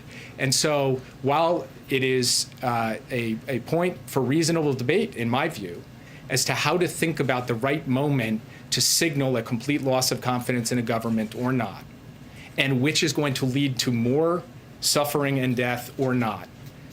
The fact is that we made the judgments we made based on the information we had at the time while preparing for the alternative contingency, which was having to flow in these troops to be able to get out folks in a mass evacuation. Yes?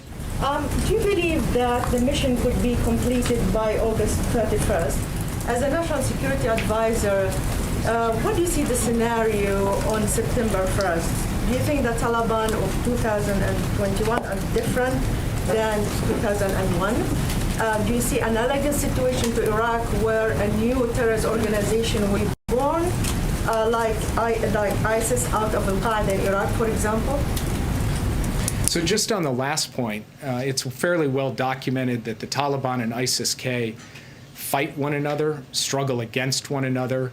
So I do not foresee a symbiotic relationship there, though these are dynamic scenarios, so we will have to see how it plays. We are working day by day to get as many people out. So I'm not going to speculate on the timetable question that you just laid out. And then finally, on what we expect from the Taliban going forward, that is something that will have to be watched and observed over time, whether in fact they are prepared to meet their obligations to the basic human rights and human dignity of people, to the safe passage of people to the airport, to the fair and just treatment of civilians. That is something they're going to have to show. I come at this with no expectations, but only a sense that they will have to prove to the international community who they ultimately are going to end up being. Yes. Thank you, Jake. Can you tell us what is it exactly, the commitment that you have secured from the Taliban regarding the safe passage of Americans as well as the tens of thousands of vulnerable Afghans? The Taliban have informed us that they are prepared to provide the safe passage of civilians to the airport, and we intend to hold them to that commitment. Do you believe them? Yes. Just for clarity on that, is there some deadline that's been set? Has the Taliban given assurances that this will go till August 31st? Is the deadline before that or after that? For clarity on what you just said. We believe that this can go till the 31st. We are talking to them about what the exact timetable is for how this will all play out, and I don't want to negotiate in public on working out the best modality to get the most people out in the most efficient way possible. I have a question about that. Yesterday, President Biden said that the United States military cannot sacrifice where there is no national interest.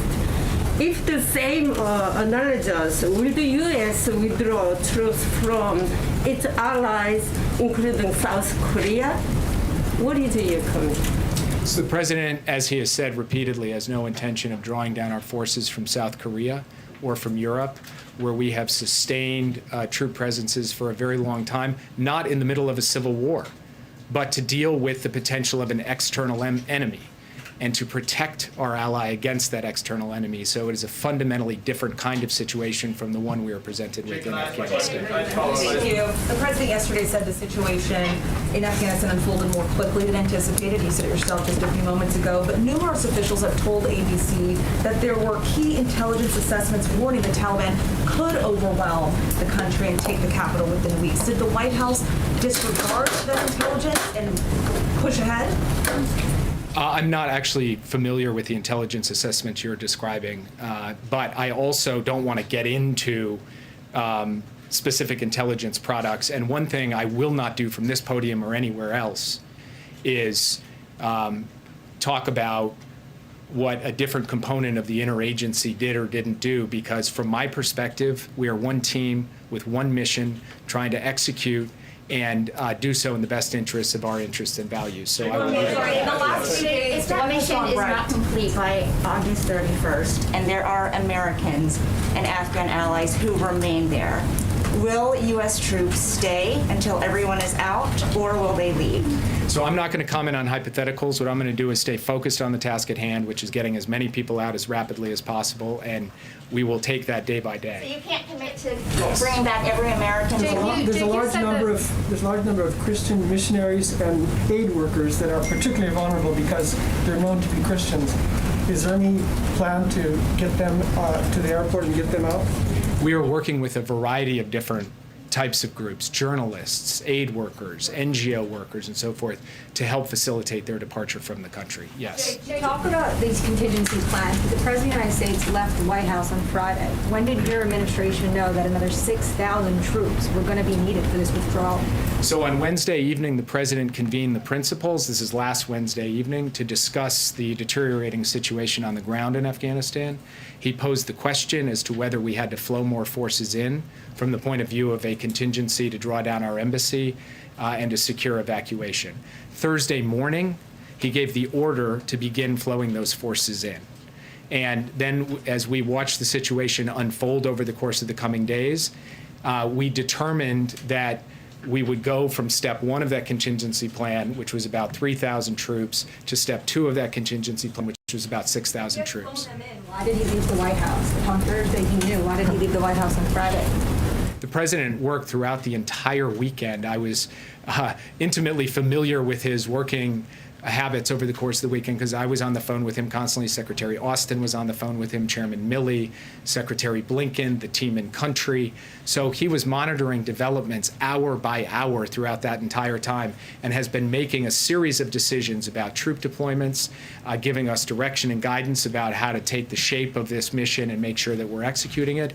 And at every turn, asking our military, who is leading this mission and executing this mission with bravery and valor, what do you need? I will get you anything you need. He asked that question multiple times every single day. So President Biden has been deeply engaged in this. Yes.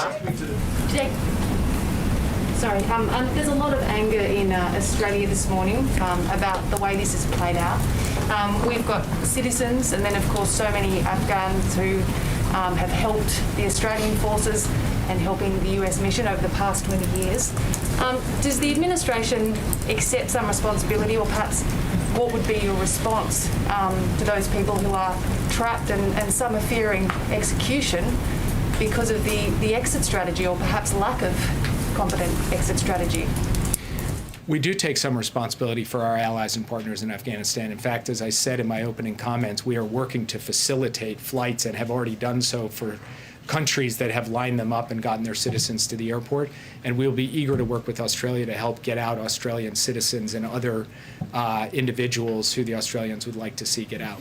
Yes. Jake, what do you say to the next generation of Afghan women and children, young girls who face fundamentally different human rights moving forward? I say that truly, deeply, my heart goes out to Afghan women and girls in the country today under the Taliban. We've seen what they've done before. And that's a very hard thing for any of us to face. But this wasn't a choice just between saving those women and girls and not saving those women and girls. The alternative choice had its own set of human costs and consequences, as I said. And those human costs and consequences would have involved a substantial ramp up of American participation in a civil war with more loss of life, more bloodshed, families here in the United States who would be asking a different form of the question you just asked. These are the choices a president has to make. And it doesn't mean because we don't have forces in that country that we're not going to fight on behalf of women and girls and human rights and human dignity. We are. We do. In many other countries where we don't have active military participation. And we'll do it in Afghanistan too. And we will attempt to use every measure of tool and influence we have, along with our international allies and partners, to alleviate the burden that those women and girls will face in the days ahead. We are absolutely, resolutely committed to that. Yes. You recognize the Taliban as the legitimate governing power in Afghanistan now? Right now, there is a chaotic situation in Kabul where we don't even have the establishment of a governing authority, so it would be really premature to address that question.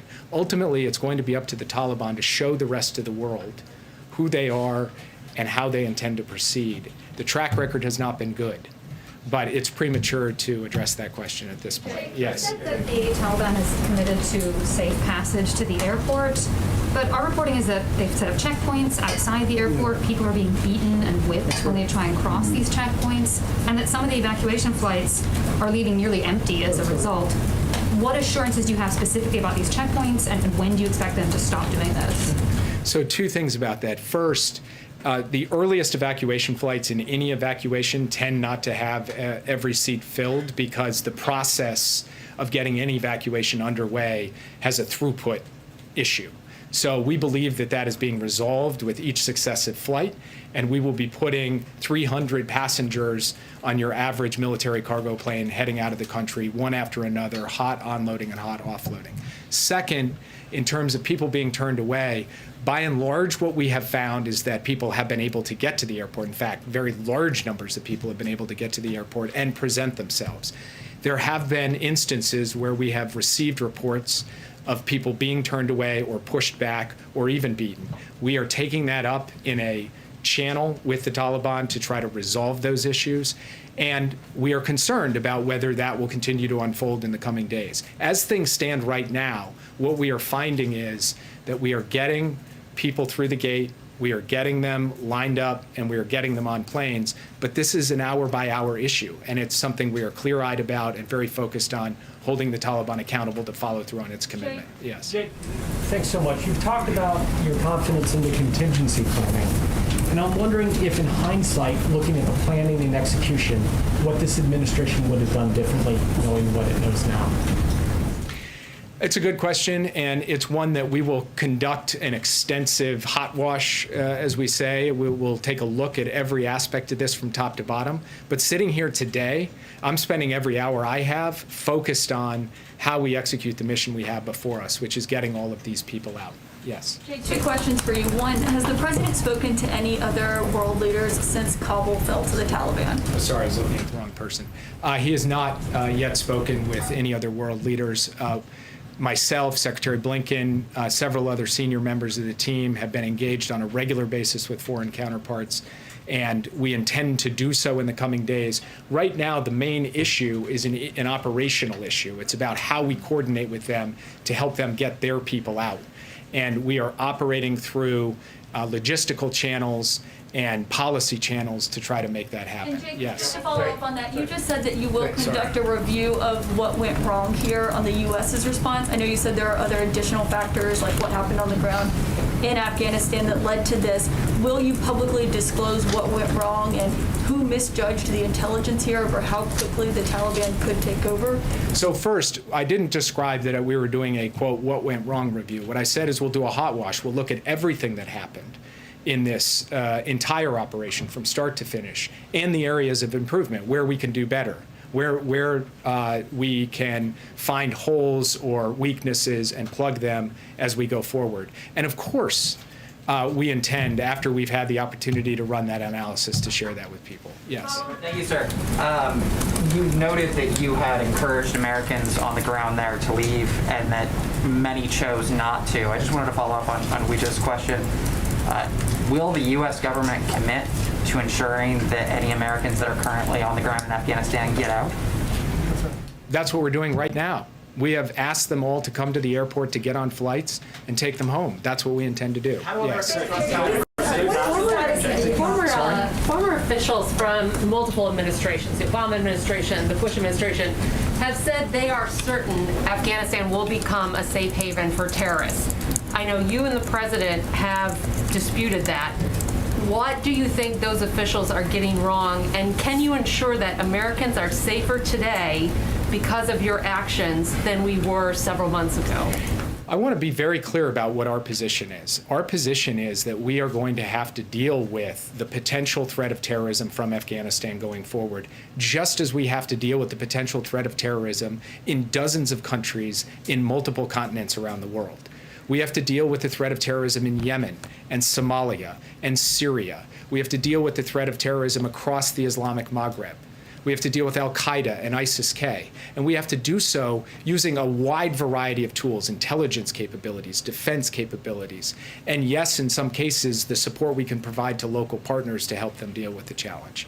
And what we have shown is in many of the countries I just mentioned, among others, we have been successful to date in suppressing the terrorist threat to the U.S. homeland in those countries without sustaining a permanent military presence or fighting in a war.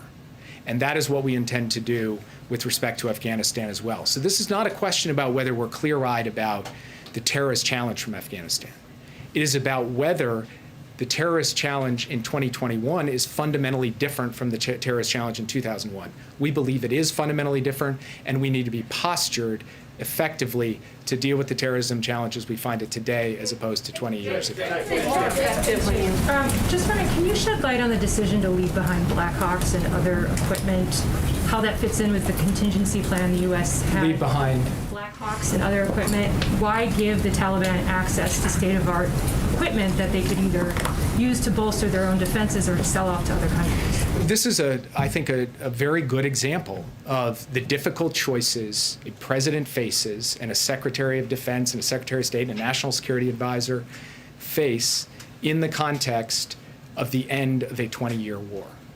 Those Blackhawks were not given to the Taliban. They were given to the Afghan National Security Forces to be able to defend themselves at the specific request of President Ghani, who came to the Oval Office and asked for additional air capability, among other things. So the president had a choice. He could not give it to them with the risk that it would fall into the Taliban's hands eventually. Or he could give it to them with the hope that they could deploy it in service of defending their country. Both of those options had risks. He had to choose, and he made a choice.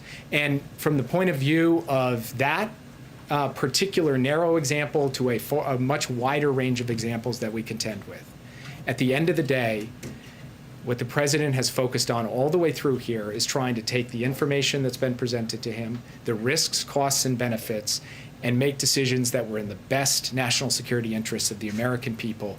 He has tried to do that. He talked about that at length yesterday. And from that perspective, he believes the decision he made in this context was the right decision. Yes. Thank you. The president has not been shy about undoing many of the previous president's policies, many of them. Why not undo this one, particularly since the Taliban have abrogated already what they agreed to back in Doha with President Trump? You're referring to the agreement that President Trump made with the Taliban in February of 2020, which set a deadline, be out by May 1st, 2021.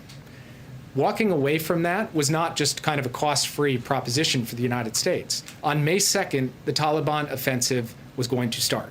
The Taliban onslaught was going to happen.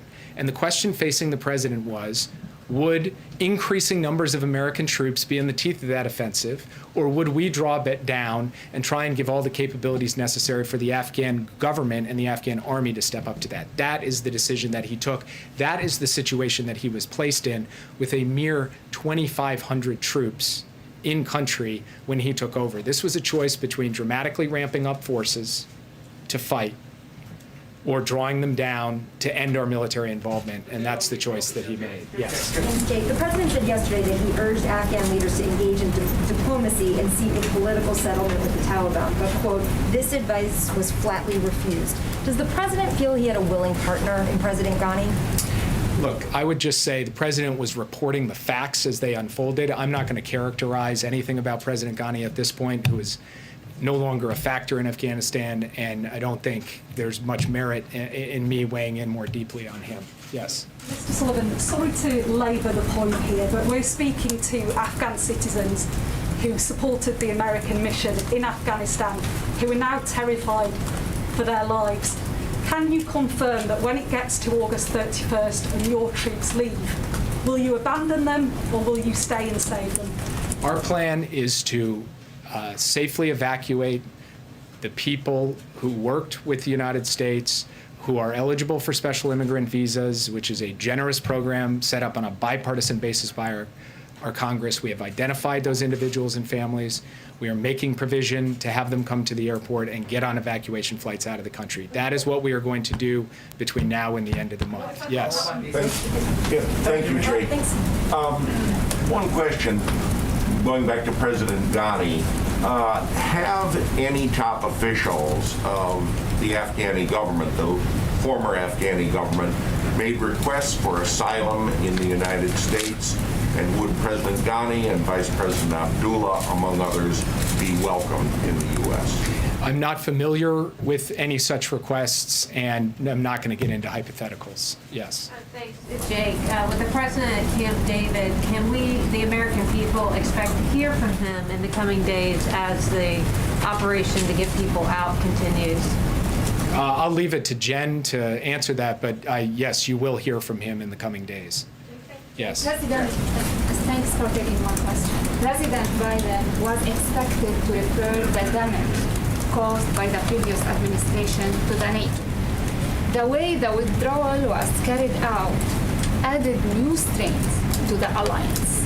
How severe is this damage, and what you would tell your allies?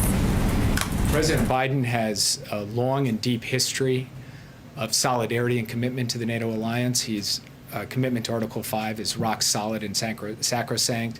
We just had a very successful NATO summit where we committed to a new strategic concept and a new way forward on the emerging threats we're going to face. He believes in his personal bonds with the leaders of NATO, and he believes in the institutional bonds between the United States and NATO. And I would just note also that our Secretary of State and our Secretary of Defense went to repeated ministerial meetings at NATO for consultations on this decision, and ultimately secured an agreement of the North Atlantic Council for it to be carried out along the timetable that was laid out. All of the allies signed up to that. What the president also committed to was making sure that every last NATO troop on the ground in Afghanistan, and there were more NATO troops in Afghanistan than American troops when Joe Biden took office, would get out safely and securely without incurring a single casualty, and he executed that. And then finally, he's committed to facilitating the flights of our NATO allies and partners to get their civilians out and to get others out. And he is in the process of doing that. In fact, planes from NATO countries have landed and taken off with their personnel over the course of the past 24 hours. I think your previous answers are not enough to assure U.S. allies and partners, because first Korean War broke out as a civil war. If the United States commit only to places that without civil war, how can you ensure allies that the United States will defend them in a crisis that can describe as a civil war? For example, if the People's Republic of China attacks Taiwan, the Chinese can argue that it is a civil war among the Chinese, and how can you justify the U.S. involvement in Taiwan and South Korea? And I also understand the United States did not want to make a sacrifice, but at the same time, leadership requires a sacrifice. And how can you just claim to be a global leader without making sacrifice? So I want to start where your question ended, because the United States made an extraordinary sacrifice in Afghanistan. 2,448 Americans lost their lives in Afghanistan. Tens of thousands of Americans were injured in the war in Afghanistan over 20 years, trying to help that country stand up and being able to defend itself. The United States spent more than $1 trillion of its resources in Afghanistan. The amount of sacrifice and solidarity and commitment to Afghanistan, to trying to give it a chance, was immense. And it wasn't just the United States. Many other countries joined us and had their own sacrifice. Excuse me, let me just finish answering the question. And so the idea that there was a lack of sacrifice on the part of the American people is belied by the rows of headstones over at Arlington National Cemetery, where people have come home. When it comes to Taiwan, it is a fundamentally different question in a different context. And so from our perspective, what we need to focus on Well, I'm sorry, if I'll take the next question if you won't let me answer. Yeah. So what's your take on the conference earlier by the Taliban, especially the comments that they made about protecting women's rights? Do you have any trust in the fact that they're going to hold up to that? Like I've said all along, this is not about trust. This is about verify. And we'll see what the Taliban end up doing in the days and weeks ahead. And when I say we, I mean the entire international community. Yes. The Biden administration has talked a lot about evacuating American and Afghan who helped the U.S. in the war, but there were many foreign nationals, including many Africans who were there. What's the administration doing to evacuate them safely? So the United States is also focused on helping third country nationals get out of the country safely. Yes. Back in the spring, you and several administration officials committed that civilian and humanitarian aid would continue into Afghanistan. Now that the Taliban has taken over the government, does that just completely stop? Is there a possibility that that would restart at some point? We will have to take a hard look at how we proceed with on any basis at all. And as I said to one of your colleagues earlier, it's premature to answer those questions. That's something we will have to take a look at after we get through the immediate task of this mission. Yeah, at the back. What is the status of the Afghan security forces and the U.S. relationship with them? I'm sorry, can you repeat the question? The Afghan security forces and the U.S. relationship with them. The Afghan security forces appear to have essentially, no longer operate as a coherent entity. They essentially have given way to Taliban physical security control over the major population centers. Yes. The relationship with them.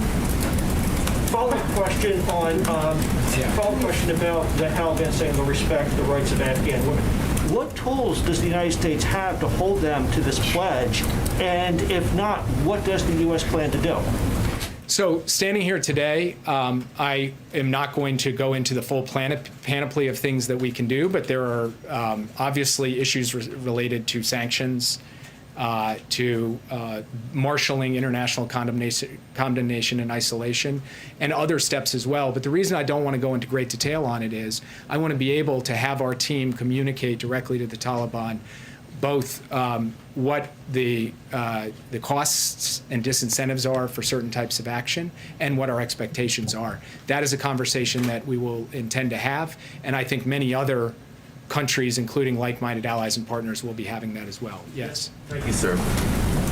President Biden said that there were very few national security interests for the United States in maintaining some peace in Afghanistan. Would you actually reiterate that today? Would you say that there is no interest for us having some presence on the borders of Iran, on the borders of Pakistan, on the borders of near China?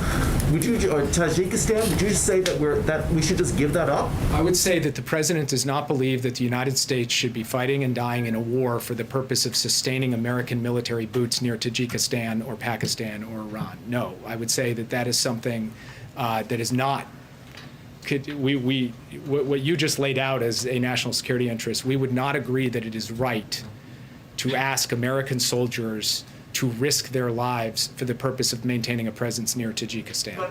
Yes. Thank you. What happens to the billions of dollars worth of weaponry that the U.S. gave Afghanistan? Does the U.S. have a plan for that, or does it remain in the Taliban hands? We don't have a complete picture, obviously, of where every article of defense materials has gone, but certainly a fair amount of it has fallen into the hands of the Taliban. And obviously, we don't have a sense that they are going to readily hand it over to us at the airport. Yes. Thank you, Jake. Has the president seen these images of what looks to be people flying off an airplane yesterday? And then what was his reaction to those images? The president, as he said in his remarks yesterday, has seen these images are heartbreaking.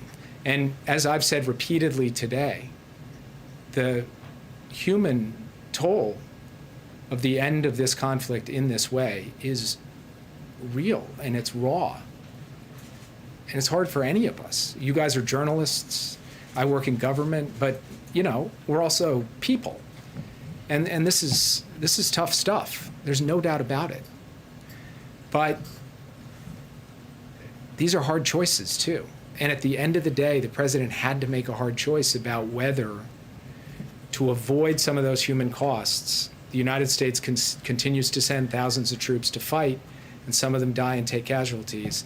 That is the decision that he was not prepared to take. Yes. Thank you, Jay, for the question. I just want to get your reaction to the Special Inspector General report on Afghanistan. I know this was planned before the fall of Kabul, but I just want to get your response to that. And also, how are you going to ensure that Americans and other people, refugees perhaps, have safe passage to the airport? I know you talked about securing the airport, but how are you going to ensure that they can actually get there?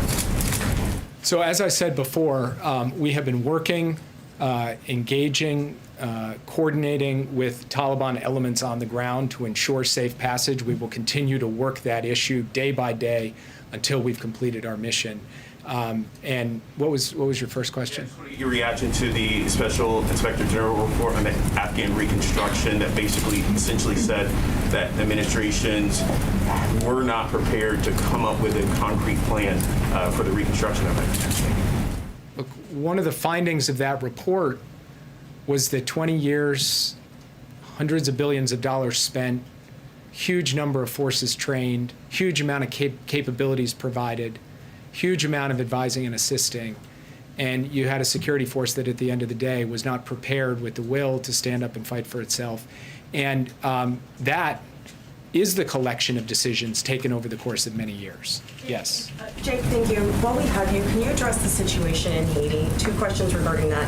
Will a U.S. military presence be necessary to secure the road between Port-au-Prince and the disaster zone for humanitarian aid?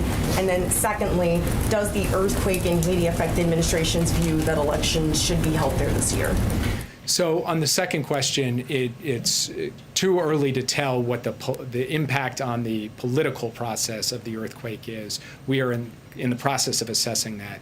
On your first question, right now what we're focused on is getting a USAID DART team. It's been deployed out and active in helping address this. We've got U.S. Coast Guard elements, and Southcom has mobilized with logistical and other support to be able to provide the kind of emergency response that is necessary in a human tragedy and catastrophe like this. There are no current plans to speak of to deploy U.S. military personnel to Haiti. Yes. We'll make this the last one. Thank you. You said it's too early to say whether the U.S. will recognize the Taliban as the government of Afghanistan. Are there any steps you're taking in the meantime around sanctions or foreign currencies or anything? Is there a chance that if they do take power, that they'd be able to tap into quite a fair bit of money that the U.S. might want to head off the possibility of? Are there any steps you're taking in that regard, sort of preventatively, I suppose? We're working on those options right now. I don't want to get ahead of the president's decision-making on them, and I'll leave it at that. If you are working on those options, doesn't then that speak to a doubt that you might ever recognize them? If you don't ever recognize them, how can you ensure that the president's promise of aid continuing to the Afghan people will be enacted? Well, so I don't want to get into hypotheticals, but I would point out that there are a range of different diplomatic relationships the United States has with countries around the world, including some very difficult or non-existent relationships with governments where we still provide forms of aid to people. And I will leave it at that because we're not at a point yet where we can speak directly to how things will play out in Afghanistan, but that's at least a partial answer to your question.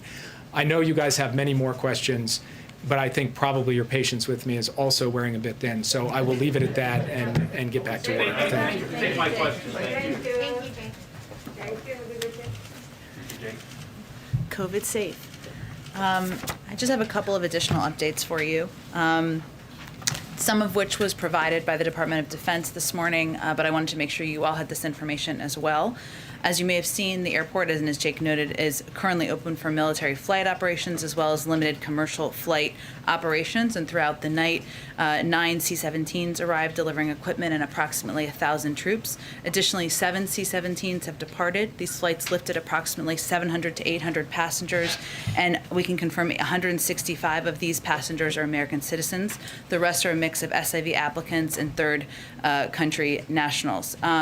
And I would also note that, in addition, the intention is to have additional flights out this morning. There's obviously going to be operational updates that will be provided on a regular basis by the Department of Defense. But as you saw them brief out, our focus over the last 24 to 48 hours has been securing the airport and ensuring that we can begin to expedite flights of both American citizens, SIV applicants, and others out. I also just wanted to note that this morning, on a different topic, Biden administration officials joined a meeting of the U.S. Conference of Mayors to discuss our eviction prevention efforts. CDC Director Rochelle Walensky provided an update on the state of the pandemic, and Associate Attorney General Vinita Gupta reiterated ways that mayors across the country can work closely with state and local courts to set up eviction diversion programs in their city. This meeting is just the latest in our efforts to communicate and work with local officials to ensure we're getting assistance out to keep people in their homes. I know we've been here a while, but I know there are lots of topics out there. Go ahead, Josh. Thanks, Jen. With regard to the booster shots, how many shots does the U.S. have available for boosters?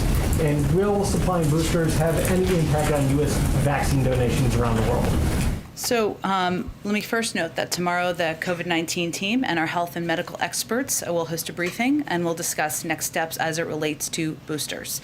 I would also note for your planning that you can expect to hear from the President on this topic as well following their briefing. So I will leave it to them to provide additional details and to answer what I know are your good questions about data and an understanding of what leads to decisions along those lines. On the supply component of that, I'm sure they will address that, Josh, but one of the things we have said repeatedly, and I will note, I said back in May, Jeff Zients said again in July, is that part of our operational focus was ensuring we had enough supply to provide booster shots should that be a decision made by the FDA. So that has been in our planning processes for months now, and certainly we've planned for this contingency, and we'll wait for a formal announcement. Does the President plan and the First Lady plan to get booster shots? Certainly, if they are recommended, once a formal announcement or briefing is done, they will certainly plan to follow the guidelines, of course. What's the rest of his week look like? Like he's up at Camp David now. Is he still going to Wilmington? What's the schedule? Well, I think Rachel asked this earlier, so the President will return to the White House. I don't have an exact time for you, but tomorrow he will both be doing an interview with George Stephanopoulos for ABC, and he will also, where he will, of course, I'm certain, be speaking to the situation on the ground in Afghanistan. He'll also be delivering some remarks on COVID as well. In terms of additional portions of the schedule next week, we're still working those through, so I don't have an update for you at this moment in time. Go ahead. Thank you. On COVID, is the White House concerned that moving forward with boosters could make it that much harder to get more unvaccinated Americans to get that initial shot? Well, one of the pieces that I expect our COVID team to speak to tomorrow is our operational plans as it relates to ensuring we are making sure everybody is vaccinated and following FDA and CDC guidelines. I think what you can expect to hear from them is that we are going to follow some of the best practices we have used to date, which is providing access, providing information, and right now we're in a place where we are focused on providing access, of course, to vaccines around the country, communities around the country through a range of mechanisms. So we're actually at an easier operational point in this regard than we were several months ago. But yes, we understand it's going to take a significant operational focus, educational focus, and PR focus to get the information out once it's finalized. Thank you. And one more on Afghanistan. Has the President or any administration official been in contact with former Afghanistan President Ghani? Not that I'm aware of. Go ahead. You mentioned at the top that about 700 people have been evacuated in the past 24 hours.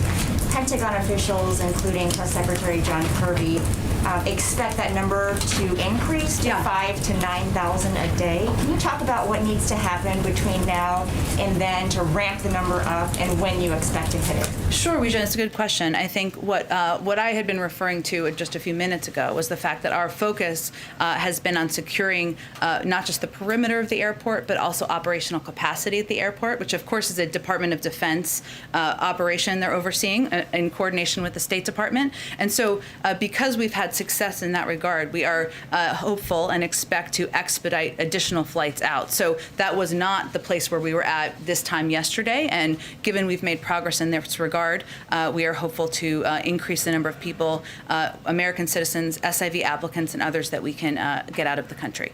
It's our understanding that Americans have been called to the airport, but it's up to them to travel there at their own risk. Why isn't the U.S. providing any support, any transportation for them to get to Kabul?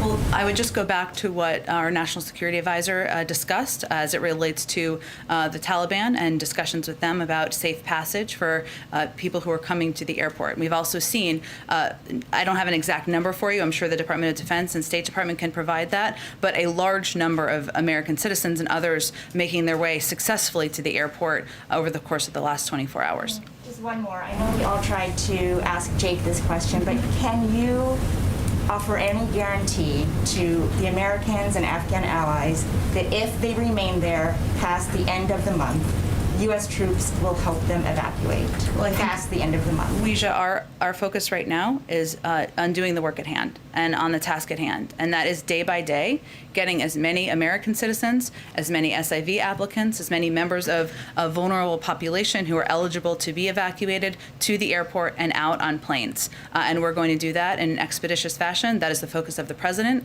of our Secretary of Defense, of our Secretary of State, and everybody on our national security team. So that is where we will keep our efforts. Go ahead. Thank you. There's been some criticism from Democratic lawmakers on Capitol Hill, Mark Warner, Bob Menendez saying, I'm disappointed that the Biden administration clearly did not accurately assess the implications of a rapid withdrawal. What is the White House's response to those lawmakers? Well, I would first say that we did assess early on, when the President asked for a clear-eyed assessment, that there would be impacts and there would be consequences of making the choice he made. He also acknowledged yesterday, and I would just reiterate, that this did happen more rapidly than we anticipated here, than anyone anticipated. I think that accounts for members of Congress and people who are on the ground in Afghanistan.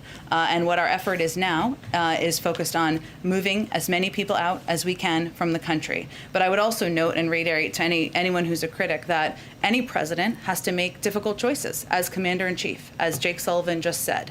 And the president made the choice that he was not going to ask U.S. men and women, servicemen and women, to fight a war that the Afghans were not willing to fight for themselves. It does not mean there aren't going to be impacts that are gut-wrenching, that are heart-wrenching, that we're all watching transpire over the last couple of days. But these are the difficult choices you have to make as commander-in-chief, and that's the choice he made. And does he still have confidence in his intelligence teams? He certainly does. He works in lockstep, and he's been briefed on a regular basis, as Jake just outlined, multiple times a day sometimes by members of his national security team, and we're working in close coordination to get the job done each day. Go ahead. Sort of follow up on Caitlin's questions about criticism from people who are your allies or your friends. David Axelrod has called you the best press secretary in his lifetime, I think. My mom would like that. Okay. But he's also said that the events of the last weekend are, this is paraphrasing here, but indefensible, I think. He said you can't defend them. And he has basically said that you guys should acknowledge that it was a failure and be willing to say that the events of the last several days were a failure, even as you maybe, defend the broader question of the drawdown in Afghanistan. What do you say to David Axelrod, who is such a fan of yours? Mutual. There are a few people I respect as much as David Axelrod in the world of politics. He's brilliant. He's also a great human being. But he would be the first to say that there is a difference between being on the outside and speaking on television and being on the inside, and the difficult choices that you have to make. And as I've noted, and as Jake noted, even as we're watching over the last couple of days, heart-wrenching, gut-wrenching photos, you referred to some of them, Mike. The president stands by his decision because he knows it's in the interest of the United States, our national security, and the American people. And he is not going to ask mothers and fathers to send their children to fight a war the Afghans won't fight for themselves. And that does not mean that there aren't chaotic moments. There are. There does not mean there aren't moments that we may look back and, take a look at approaches and how to address things moving forward. Of course, that's a part of how you assess governing and how you assess operations moving forward. But right now, and he would be the first, he spent, as you well know, an important role, a vital role, advising President Obama to acknowledge that when you're in government, you're faced with difficult choices. The president is faced with difficult choices, so are members of his team. And what you have to always make the decisions based on is what's in the interest of the American people. Go ahead. Does the president believe that his orders were executed as intended? In these past couple of days, obviously those images that we've all seen, I mean, is he assessing blame at all for that? And is he does he feel like he ordered the military to do certain things and they did it as intended? Well, his order was to deploy additional military men and women to go to Afghanistan to help evacuate American citizens, SIV applicants, and others safely out of the country, some to the United States, and to help our partners and allies around the world as well. We are effectively doing that. And the photos we're seeing of chaotic moments, no doubt, at the airport are of many Afghans who want to get out of the country. We certainly understand that as well. And as Jake just said, when you're at a point where things are happening more quickly than anyone would have anticipated, not just people in this White House, but certainly people in Afghanistan, people in the international community, probably people in Congress, then you're going to have some chaotic scenes. But the president is confident in his national security team and their ability to get the mission done and get the mission accomplished. And as I just noted earlier, right now the airport is secure. We're working to expedite flights and get more people out of the country. And then just to follow on, the president has been quite clear that he does not have any trust in the Taliban. And so I guess Jake kind of went about this in a couple of different ways, but do you guys have any assurances that the Taliban is clearing the safe passage to the airports? And what are the consequences to them if they do not? Well, the consequences are the full weight and force of the United States military, and I think we've made that clear. But right now, and we're not trusting, we're not taking their word for it. We are watching closely, we are in close contact, and we are certainly assessing whether they are going to abide by their commitments and by their actions. Go ahead. How many Americans are in Afghanistan, both inside Kabul and outside Kabul, and should they get priority on evacuation flights? John Kirby said that it's going to be a mix of SIV applicants and Americans, but should those remaining American citizens get priority, and how many are there in the country right now? Well, we are prioritizing a number of groups: American citizens, embassy employees and their families, our locally employed staff, SIV holders and applicants, Afghans who would be eligible for P1, P2 refugee programs, which includes, by the way, translators who may have assisted media organizations and others. There have been, how the process works, I should tell you, is that there are individuals who will self-identify as American citizens. That number is around 11,000. Beyond that, around the country. Beyond that, though, there are individuals who may not have self-identified, who may come and request assistance and come to the airport. We're going to work to assist, of course, American citizens, but we also have a responsibility and obligation to help the men and women who served by our sides, many of the sides of your colleagues as translators and as interpreters, and our locally employed staff and others. So just to confirm, 11,000 in the entire country, not just in Kabul? Well, I would just say that's the self-identified number, right? So, but we will continue to provide assistance, and we are prioritizing American citizens. We are also working to get additional officials out who have played an important role. Just to follow up on this, obviously getting them through and getting them to the airport is the challenge, as everyone else here has noted, but the administration's left to negotiate with the Taliban, including one of the commandos who was released from Guantanamo Bay as part of the Bo Bergdahl prisoner swap when President Biden was vice president. How does he feel about that? Does he have any regrets, and how's he digesting that? Well, first I would note that, one, I'd point to the Department of the intelligence community to assess the identity of the individual. I know there's been reporting on it, but that's not my position to do from here. I would also note that in prior negotiations and commitments made during the Trump administration, there were thousands of individuals who were released. So our focus right now is on, again, not taking the Taliban's word for it. We are assessing, we are closely watching, and we are being very clear about the capacities and the capabilities we have at hand should they be needed. Of course, that's not our objective. And then the last question, what are we doing to counter message with what's happening right now with China in Taiwan? The president said yesterday that China and Russia would love nothing more than to have the U.S. sink billions of dollars and stay here forever, but it seems to be that they're celebrating this. They were touting U.S. humiliation in Afghanistan and a warning to Taiwan and other allies that the U.S. won't come for help if war breaks out. China's embassy is functioning as normal. So what are we doing to counter their propaganda, and how does the administration view Russia and China's engagement with the Taliban? Well, first, we of course are in touch with the Chinese and the Russians as we work to bring men and women out of Afghanistan, and including our SIV applicants and others. Our message is very clear. We stand by, as is outlined in the Taiwan Relations Agreement, by individuals in Taiwan. We stand by partners around the world who are subject to this kind of propaganda that Russia and China are projecting, and we're going to continue to deliver on those words with actions. Our objective in Afghanistan is to deliver also on what the president promised, which is to not put the men and women who have served our country bravely over the past 20 years in harm's way again. And that's what we'll also be projecting to them as well. Jen, why was August better than, say, November or December to be getting out? In terms of the August 31st timeline? Correct, because this is the Taliban fighting season, and that would not be. I know there's been a fair amount of focus on that, but I wouldn't say that that has been an assessment of a difference here in terms of what our timeline would have been from the beginning. So there's no belief that it would have been any different in December than it is in August? I don't believe that military officials have made that assessment. As we ask about the risk assessment right now, what is the current risk assessment in terms of terrorism and the potential threat that exists within Afghanistan against the United States?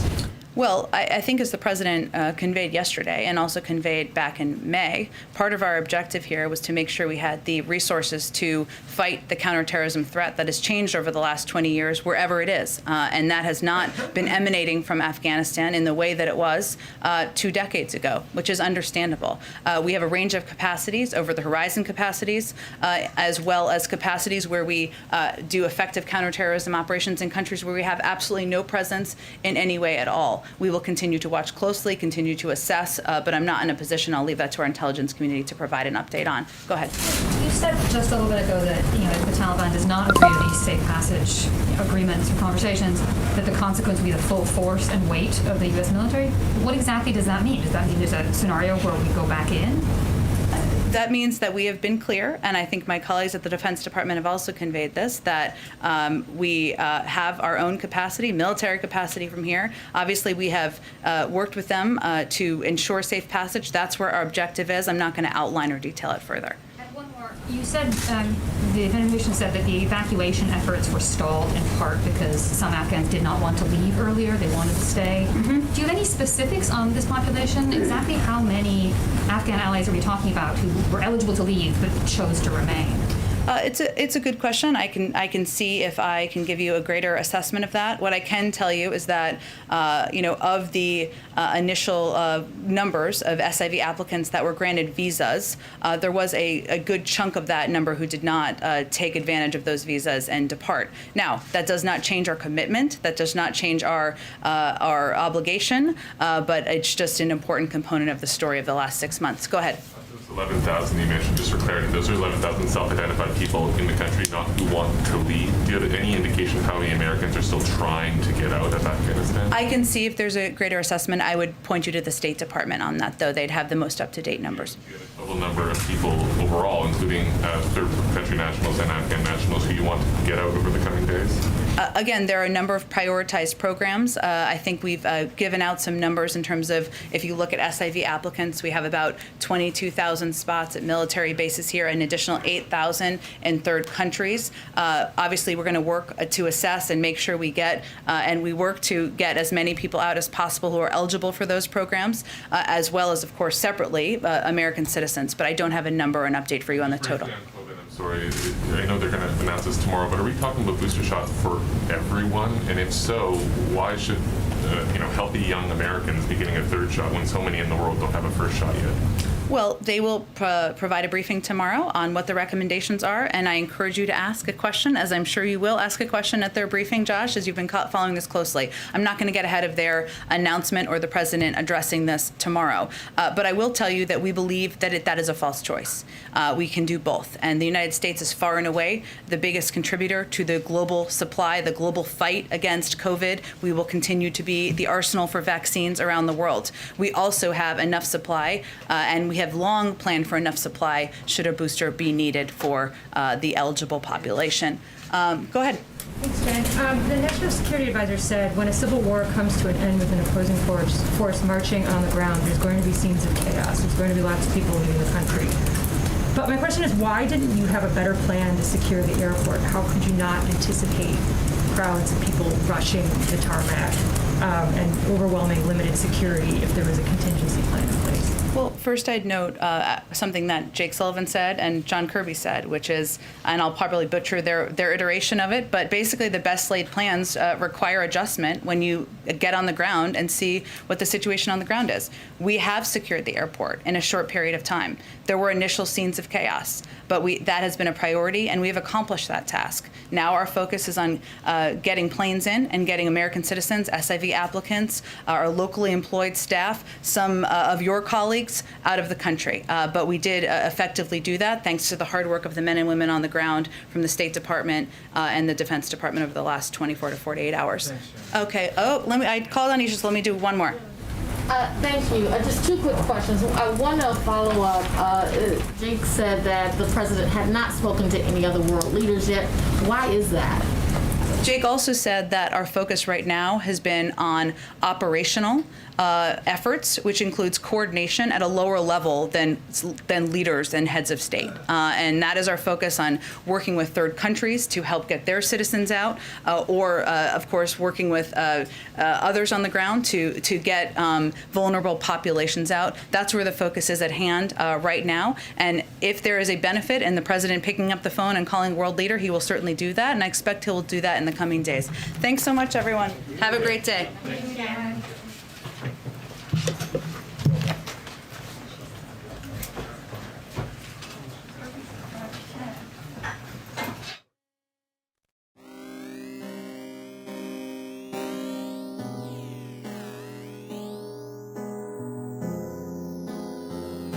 Bellum omnium contra omnes. Today, an old philosophical tension rages in new forms between centralized institutions and decentralized tribes. These groups often hold conflicting self-interests and agendas.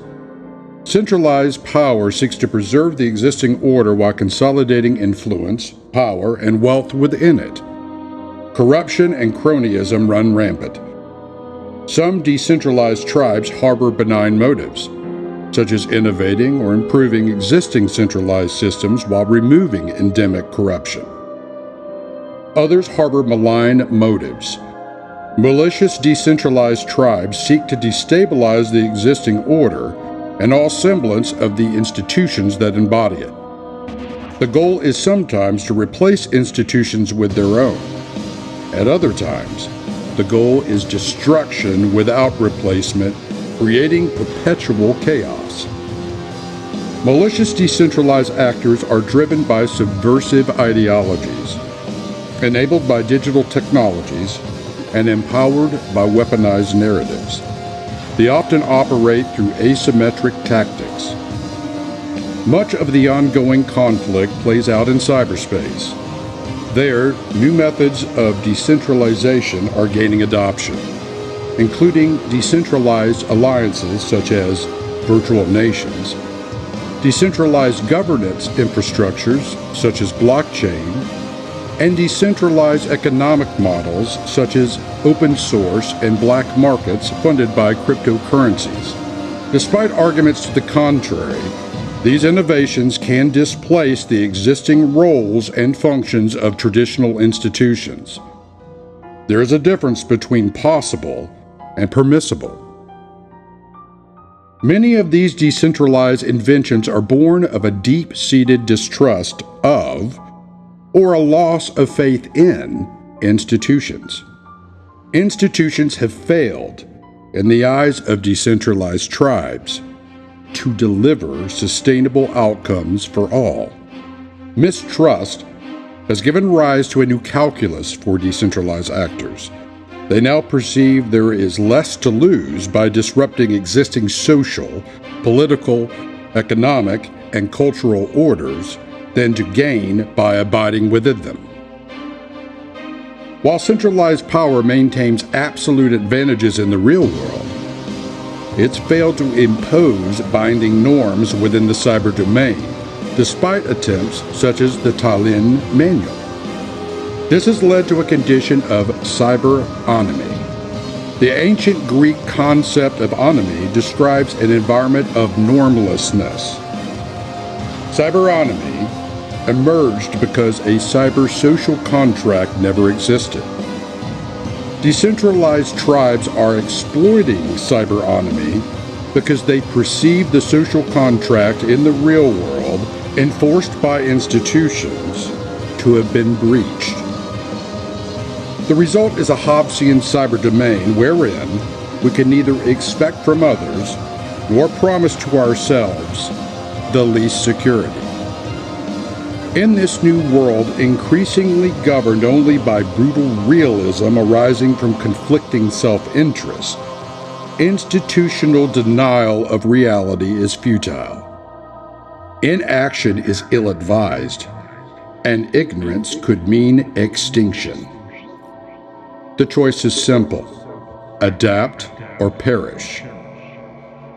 This is the new strategic reality. Bellum omnium contra omnes. The war of all against all.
I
on my